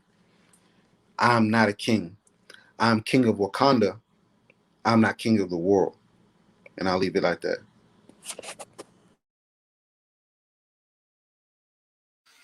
Mother Matriarch Selena Ellis, you have something for us? And your mic is muted if you do. Thank you for that, Barbara. You know what? This topic is so deep. Just so you know, your sound is down again, but we kind of can hear Can you. you hear me? Can you hear No, me now? that's better. Okay, I'm gonna just try to roll with it the best I can. It's good right now. Okay. Um, this topic, we need so many so much more FaceTime with each other and the community at large for this topic. This topic affects us. It affects future generations of women and future generations of men within our community. So I'm hoping that this is just the beginning of this conversation. And I hate that word conversation because the black community loves to go to the table and have conversations with people where there's no growth, that there's no growth with. But for us to sit and have this conversation with ourselves, among each other, so that we can grow, because we have not had the ability to grow as a nation, as a community. And it does start with the men and the women. So this just being a jump off for us so that we can begin to have that solid foundation for our youth. This affects us so much because this is our future that we're talking about right now. How are we, the children that I bring into the world, the grandchildren that all of us have, and children, how how can we expect them to have a nation when we can't not fight among ourselves as matriarchs and patriarchs, saying that we want to build this nation? But this is what we have to offer them. This is what we have to offer them. We have so much work to do. We have so much work to do. So I'm thankful and grateful to you both, matriarch and patriarch, that this is just the beginning. This is just the beginning of this conversation. And the conversation is not just a conversation, it is something that is going to turn into action, because we are the beginning of building a nation. I don't build a nation, we build a nation. And this is the platform of which and how we started. And I want to have our children on so that they can understand also, how do we turn this not just into a learning experience for us, but for them? Because that's what I always teach in my school, that you can't bring your children to me to learn unless you're willing to learn what they're learning. Otherwise, we're not building anything. You have to be willing to learn this also with your star seed. Because if you can't grow, how do you expect your children to grow? If our attitude is going to be, you can't teach an old dog new tricks. Who says I'm old? And I love tricks. So hey, tricks is not just for kids. This is the jump off, and I appreciate you both. Thank you, thank you. Gratitude. Gratitude for your feedback. Gratitude for the value you added. Ronald Tev was speaking about books. I had to pull out some books of my own. I have the Mommy Watson, Volume 1.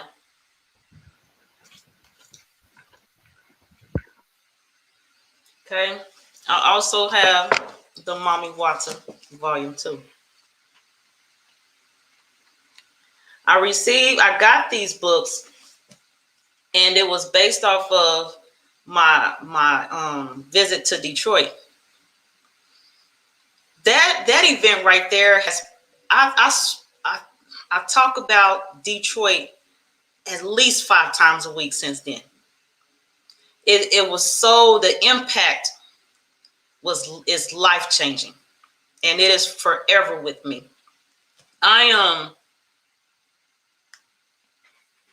There was a matriarch that's going to be there, and she had a presentation on this subject, and I wanted to brush up on the knowledge of it in going into that Detroit event when I met her, so I could speak to her on it. I did not get the opportunity to, with everything going on, I didn't get the opportunity to look into it before Detroit. I saw her, we spoke on it a little bit, and I did share with her that I would brush up on my knowledge and bring this to the platform.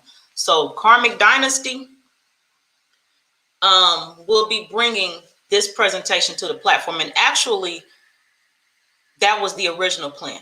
Right now, the plan is switched to I Am My Sister's Keeper will be bringing this Mommy Watsa subject to the platform. I have also worked with Mother Matriarch Selena on this topic, and we are going to continue to develop the presentation and bring this to you. All right, so people's asking, what are the books? I actually went to buy one book. I didn't even know. I just went and looked to get the book. I didn't know there were volumes.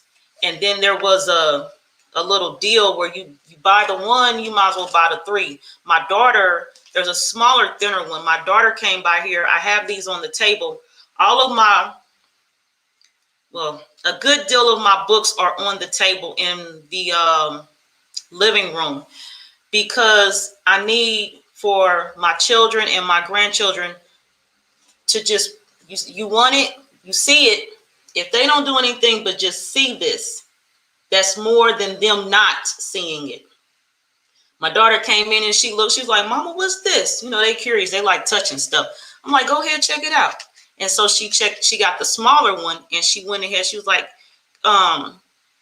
this is interesting. She said, what's going on in here? I said, read it for yourself and you let me know what's going on in there. And so she ended up taking the smaller one home. She'll be back. Now, you know, we're talking about being involved in different groups, different levels, different communities of this consciousness.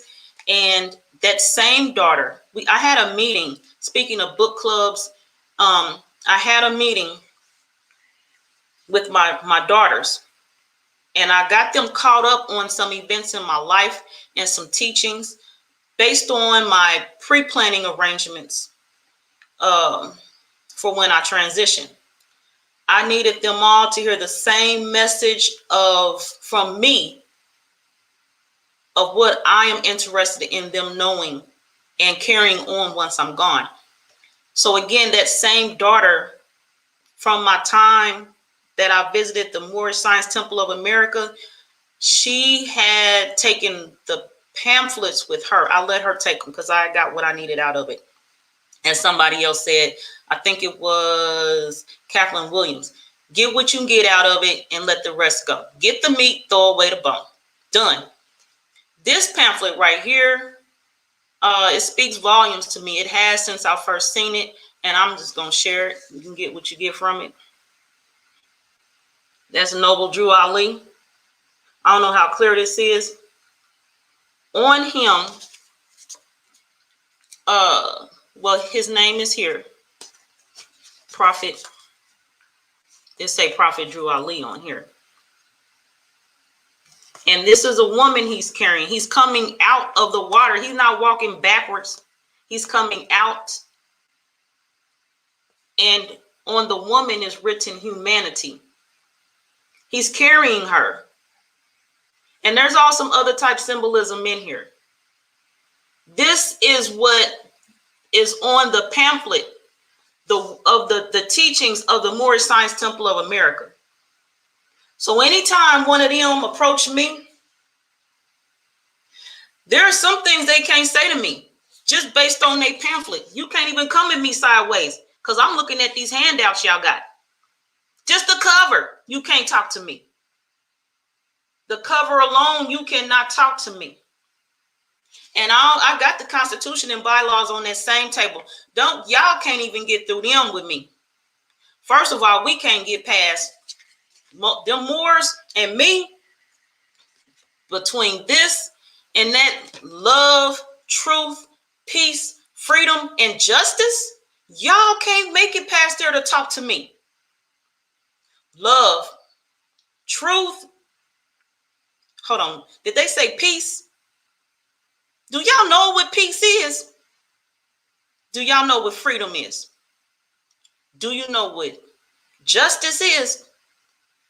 Sad thing is, there is this other word called interpretation, and interpretation be tearing y'all up. Interpretation is your enemy. when y'all talk to me, I've not seen one more pass my path that is about love, truth, peace, freedom, and justice. Ronald Tev is sharing some of his books right now.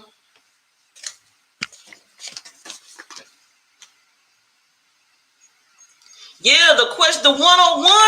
Oh, don't even get me started. Don't get. Let me go.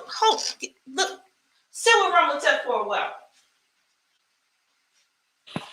Yeah, this is just a little bit of what I have. Just want to, if people just want to have some reads that they have not read or have read, I advise you to reread what you have, because a lot of the messages that's in there you probably didn't get. Like this book right here, I got this when I was um what was that? Yeah, I was where was that? I was in Texas when I got this book, because Mm-hmm.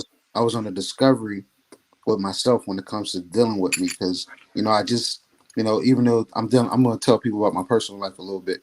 So with me getting out of jail and going through the whole probational period and things of that nature, there was certain things that I couldn't get over, like how I was, how you say, accused for something that I didn't commit. And then since there was, how they say, aliases, obviously I had no choice but to suffer. So as I'm going through my path and learning how to get things, when I was gifted this book by one of my one of the ladies I was involving myself with. As you can see, she wrote a letter. This book literally put me in a whole different lane with myself. A lot of the other books that I got, these are the most current ones. How you say, up to date ones in a sense, but just understanding certain things, right? This one right here, I enjoy this read. This one as well, just understanding about who this individual is when it comes to going further and understanding certain knowledges from certain elders and those who are upcoming into eldership. They definitely broaden your mind in certain ways that you as a person can only truly understand. But I just want to share, just just if you ain't gonna show you all my library and all my little grimoires and things of that nature, but just want to give you some inspiration on that whole era of, like, oh, if you can't read and stuff like that, like brothers don't read and things of that nature. That's a unspoken myth, like it really is. But this book right here, for anybody who trying to understand what's going on when it comes to using your smartphone, trust and believe, this is it right here. This will help you. There's a lot of books, but this right here, yeah, definitely. It got me where I'm at today, for real, for real. And this book in general, Mm-hmm. I advise people to read this one. Definitely. There's an integrational trap, the generational gap by Oba Deshaka. Is this is a truth book. Now, if you're trying to go far into certain things, definitely recommend this book. Definitely recommend the Cosmic Egg and a few other books. But I just want to share this with the family, real quick. Just on just some of the books that I read. Gratitude, gratitude. We appreciate you sharing. Um, Here's that the men have produced several books. Women have to step up in this arena. You know what, Phoenix Jean, you are correct. And I know the mother matriarch Selena herself is working on that.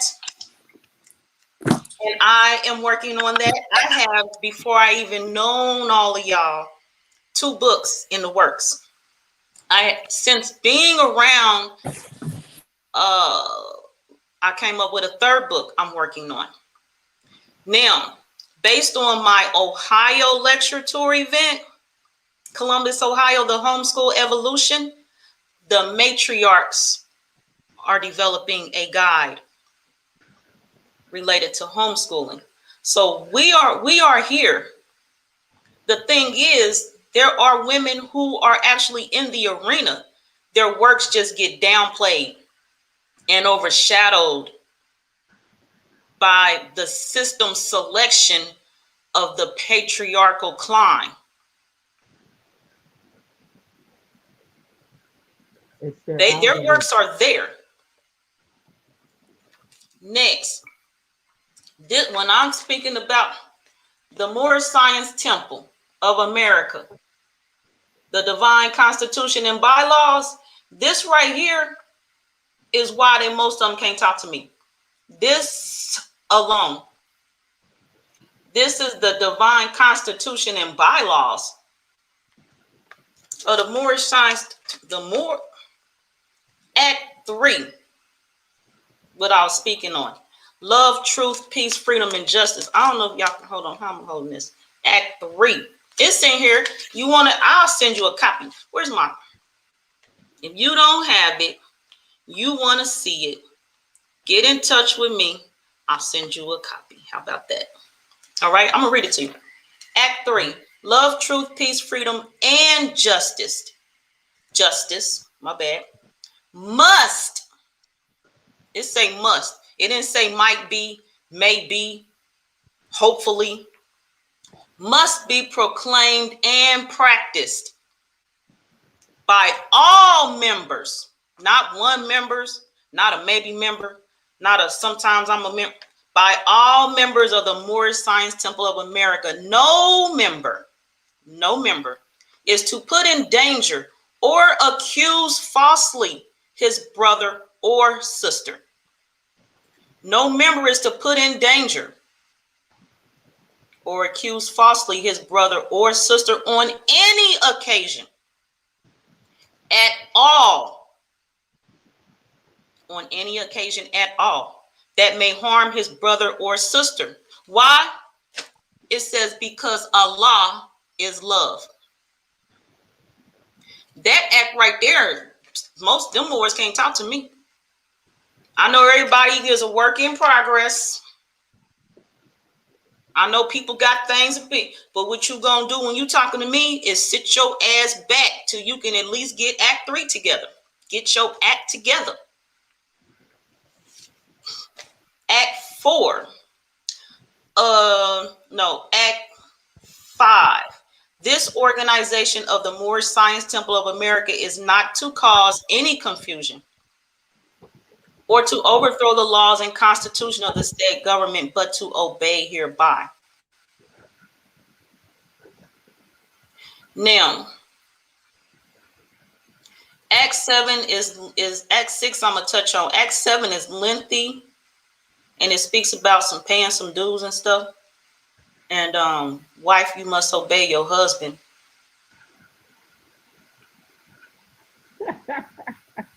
What did it say? Wife, I know what these are. I'm just saying.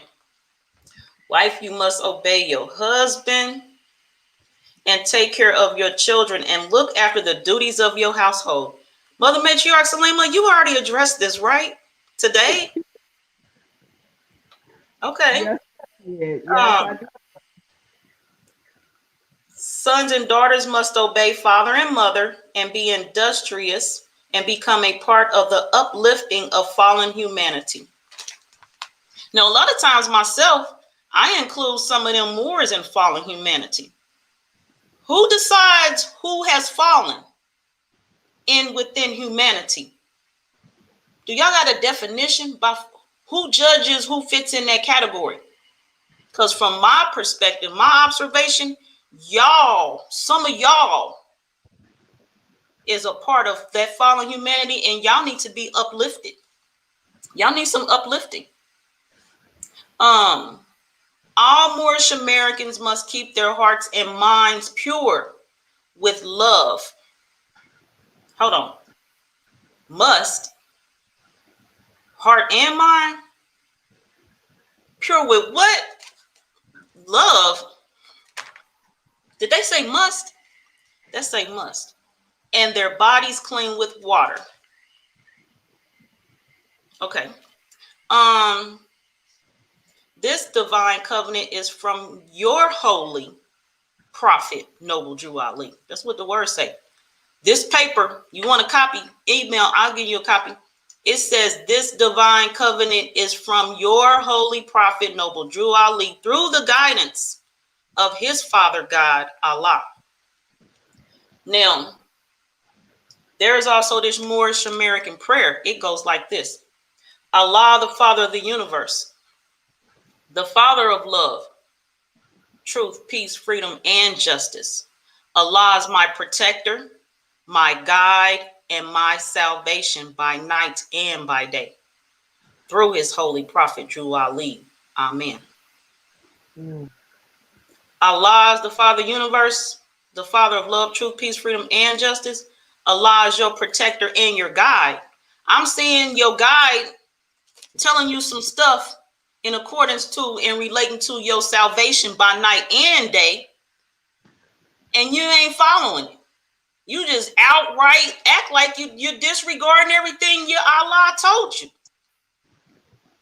To me, that screams some disrespect. To me, that screams some confusion.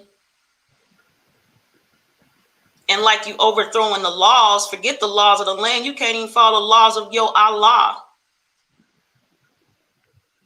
Now, one note that I did take, this is a biggie. I don't have any, this is an example of why I don't have the issues going into organizations, getting the meat, throwing a bone, and walking out. Here it says,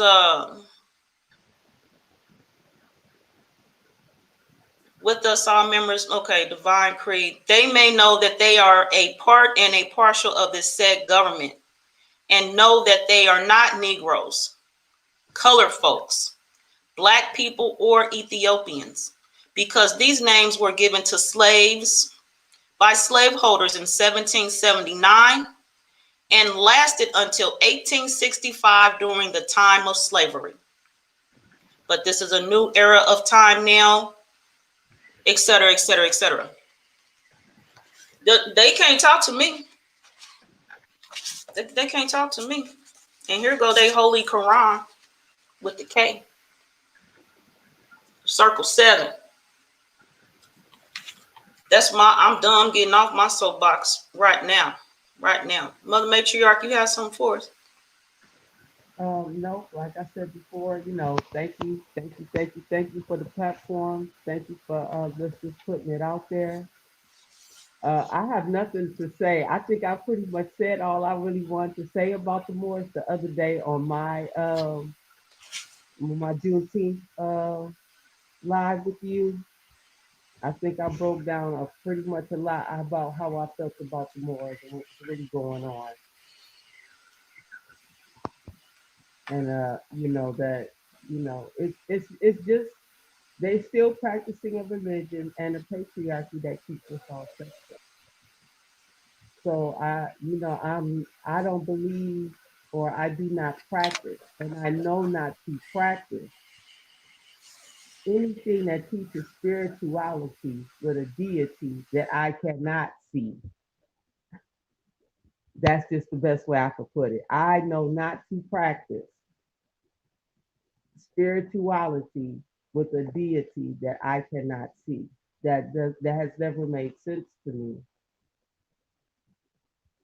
So they're just another part of the religion that I spoke on in our black and white and our colors of live about why religion is so divisive and they're creating another form of a caste system within our community. So that's why we have a problem and a behind the war scene within the conscious community, because everybody who is conscious is usually attached to some sort of religion, and religion creates a caste system that was sanctioned by religion itself. Islam sanctions caste. Christianity sanctions caste. They create them to have this havoc among our people. So I pretty much felt like I brought that up about the Moors also during my black and white are not colors. We need to understand that these are colorable actions that these people are producing when they practice these religions and bring them among the people. Because it is most religions that want to circumvent the will of the matriarch. And as long as you're practicing a religion that is used to circumvent my will, we will always have a problem in the conscious community. We will always have a problem within that conscious community because you're using a device given to you by our enemies that is going to continually be used to create these caste systems. Because really, when you think about it, it's not even matriarch and patriarch. It's a whole nother word for what we are when we stand together. But now we have to use these terms because we become divided and decisive against each other. And religion is used to push that button along with all these other political issues that we have. So we have to be wary within the conscious community when we practice these religions because we do find ourselves, I find myself being standoffish when I'm dealing with someone who has a religious foundation because that religious foundation is often the key to keep us separated because now the religion backs the patriarch and says, and all you just read it, it's in Islam, it's in Christianity, it's in obey your spouse. Why? If he's wrong, why am I obeying someone who's wrong? Look how many families have been destroyed based on that propaganda, based on that dogma, and our families are being destroyed because we use a religious a religion uses patriarchy to subject and the woman's will. Why am I being subjected? My will is strong as yours. My body might not be as strong as yours, but my will and my ability to think is just as powerful. I have to be. My will has to be that strong if I'm going to educate our youth. My will has to be that strong if I'm going to keep up a household and keep a home for us. So why do I have to circumvent my will to someone else based on the dogma of a religion that was sent here to separate us in the first place? So yeah, I got a big problem with deities. Most deities are men. So yeah, I have a problem with that. I got a lot to do.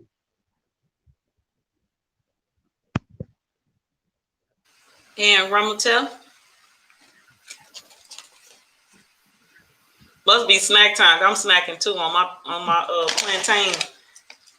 I haven't even eaten yet. Hmm. I haven't even eaten yet. Y'all I up here. know. Yeah, It's I'm okay. over crushing this peanut butter and strawberry sandwich. But yeah. And like I said, it gets like anything that I like I said, the two most people that I really listened to, as I said before, was Malcolm and John Henry Clark. And he said it himself in that dissertation that he did called You Have No Friends. He said it everything that y'all just said is what he said. Um and then when it comes to the word witch, right?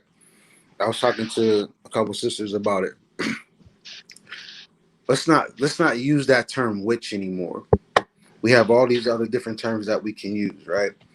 So I petition a lot of women who have those qualities, those abilities to give another name to yourself than calling yourself a witch. And I would suggest how you say we're dealing with the how you say dealing with the Yoruba. They call they have the title, or not even necessarily. They will call their mother a Iya, right? And then you understand, like dealing with that pantheon, you understand who the Yamis are. When it comes to the Kemetic society, in a sense, you have, Hamets, which I always call the Hamet, which means queen in a sense, and then also the Mutnatarts. So changing a lot that we know to get out of that dogma state will definitely change your perspective and raise your vibrations of the words that you choose to, even if you want to give yourself a title or use that type of title that was given that put people on the stake and burned to death and all that other crazy stuff. The changing of the language and the changing of our cultural language and how we use it properly gives worth to a lot of things that we do, especially for the Hamets, for real, for real. The guiding force when she said, obey your husband. All I can think about is the story that I was reading when it comes dealing with Oya in a sense, and I'll give a brief little story about it. So if anybody knows about Oya and how she met Shango, when Shango came, he came all dressed up, as beautiful, smelling like sweet honey, as they was talking about with you, Joy, talking about brown sugar and all that. But That was Phoenix Jean starting stuff in here. yeah, yeah, yeah.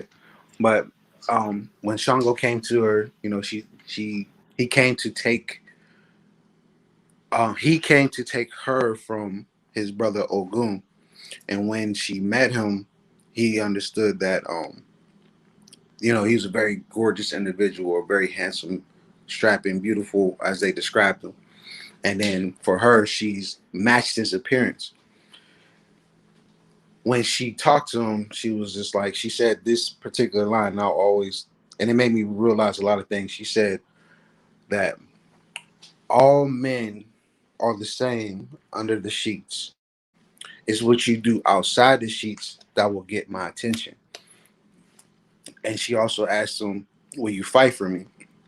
And in his mind, like all men would think, oh yeah, I will fight another dude for you. Nah, they said that she went under her skirt, or they said voluptuous skirt, pulled out two swords, tore him to a tornado, knocked him off his horse, and beat him senseless. When he came to, he was just surprised, like, what's going on? And she said, I used the element of surprise. And then she asked him, how would you feel a woman fighting, in the battle? Because a lot of people don't allow women, in a sense, to fight their battles. And he said, yeah. Her thing was, I'm sorry, her thing was, she said, if you let me fight by your side, I will go with you. So he agreed. Moving forward in their story, it was time to battle Ogun. When Shango went to go fight his brother, he almost lost because Ogun is the man of the bush and so on and so forth. When before they had the fight or whatnot, Shango told Oya to stay behind, or how you say, going on the line of, basically obey your husband. If you remember what I said earlier, the reason why she disobeyed is because originally when you first met, she asked you, I will go with you if you allow me to fight by your side. That time came. So when she went to battle with him, they end up winning. So the moral of the story is that be true to what you're saying in the beginning, because when you come right back to that point of how you say clarity, or that moment of truth, just understand that your words go very far, especially dealing with the Hamets, especially if you have a warrior type Hamet at that, because they mean business. And if they're going to fight by your side, they're going to fight by your side. Just understand that whole concept of disobeying, you got to know the certain events that require for a man to say, obey me on this type of role. Like if you are going into a situation and you're unbeknownst to it, of course I'm going to say, hey, sit this one out, but stay right here on my side.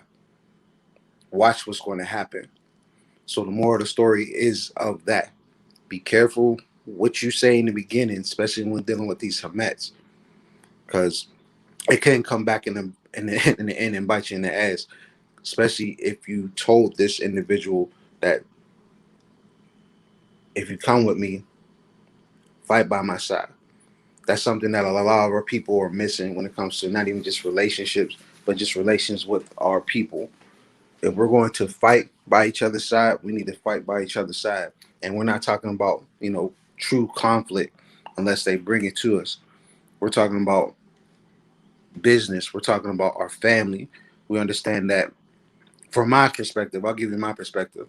Um, the woman does run the household. The man enforces the rules that she applies. but there's no rules unless the man gives that leadership, because the man's role in a relationship is to lead. That's the one thing I learned from the Hermet, and I'm gonna mess up her name again. So Zaria Ali. Providing goes as far as leadership, not just with the money, not just what you can do for me and all this other stuff. No, no, no, no, no. If you're a man, you're supposed to lead, but you got to understand this true principle. That true principle is there is no queen. I mean, I'm sorry, there is no king unless the queens choose him. And that's all I can say for right now. And I appreciate this. I appreciate this as well. I appreciate the both of you. And I don't have anything else myself to share today, Mother Matriarch Selena Ellis. Oh, except you mentioned the broadcast a few times. Black and White Are Not Colors. The first part aired June 19th. The second part is coming. The time and date will be announced. So stay tuned to catch part 2 of the Black and White Are Not Colors with the Mother Matriarch Selena Ellis. And that will be on the Karmic Dynasty platform. And do you have anything for us, Mother Matriarch, before we leave today? Just be aware. Just be aware of your relationships with one another, and treat each other respectfully. Treat each other respectfully. Don't just listen. Have action. There's a matriarch out there. She's got something to teach. She's got something to give, but let her do it on her terms. Just like the patriarchs are allowed to teach and to give on their terms, the same should go for us. So, like I said, thank you once again for sharing this platform. Gratitude, peace, love, and light, and much light, more light than ever before, because this was so powerful. Thank you.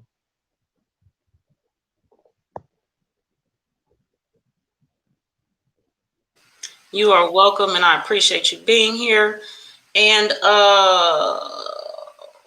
Ronald Tev. So today's topic came by way of you, and I would like for you to give us a closing on this photo that we have here that you provided for today, and sum it all up for us, if you would. All right. I chose this particular photo just for the simple fact of oh excuse me, for the simple fact of the visualization of how our communities, conscious communities, is set up. As you see the color code, if you look onto the right, you see a certain type of colors when it comes to dealing with certain aspects of culture. In the middle, you see that it's representing the ancestral part, and then when it comes to the left part, it's representing the spiritual part. But there's more to it because there's more tribes. So all I'm asking for the folks is you are the character T'Challa coming to your people. And in that segment of you coming to the people, when how they say when you quote unquote wake up or actually get that light bulb going on, you're going to be faced with these individuals, hands down. Some people try to stay to themselves, and but eventually they're going to gravitate to one of these cultures, or they're going to look into their bloodline and understand that they're a part of all these cultures. One thing that people really got to understand is that all these, all of our culture is one and the same. It's just only difference in language. Once you learn the language and you learn the stories, you start to see the gratitude that our ancestors left behind for us. Moving forward, I need people to realize that stop with the nonsense. Apply what you have learned, get a true understanding what it is, move forward with it, and whatever group you become a part of, understand that there are a lot of sheeps pretending to be wolves. And I would like to end that conversation, our gratitude and all praises to all the gods and goddesses, or the Hermets, or the Netherus, the Rumiles, the Rishas, the Divas, and the Vats, and I say to everyone, Ashe, Ashe, Dua, Dua. Ashe, Ashe, Dua, Duawu to you as well. I am here as Karmic Dynasty today. I appreciate everyone for coming and joining me here. And I will see you all tomorrow on the Karmic Dynasty platform with a product review. I appreciate my guests for coming here today. It's an honor. And I appreciate everyone and their interactions in the audience and for your continued support of the platform and for the development as well. Gratitude. Before you end it, one more thing. Yep, yep, yep, yep, yep. I honestly want people to realize, like, when the opportunity is there, take it. Me asking folks to come on, asking Hermets, or the even the men to come on. I came to y'all to listen to y'all, to speak y'all truths. This platform, I hope you sit down with it, on this program or this segment. I hope you sit down with it and really look at the great picture. The great picture is that there's a lot of pimps, there's a lot of players, there's a lot of people that's trying to get control of certain things that you have no business wanting to be involved with. Go forward with the plan. Learn who you are. Also, if you want to reach out to me, look through the segments, get my emails, connect to me on Facebook. If you're looking to do readings, things of that nature, definitely shout out, come see me. My whole duty is to help push you, or help you seek that push that you already know. It's just certain things that you're looking for that's holding you back. So there's no longer a time for us to be held back. And I love you all. Atumra, my hotel.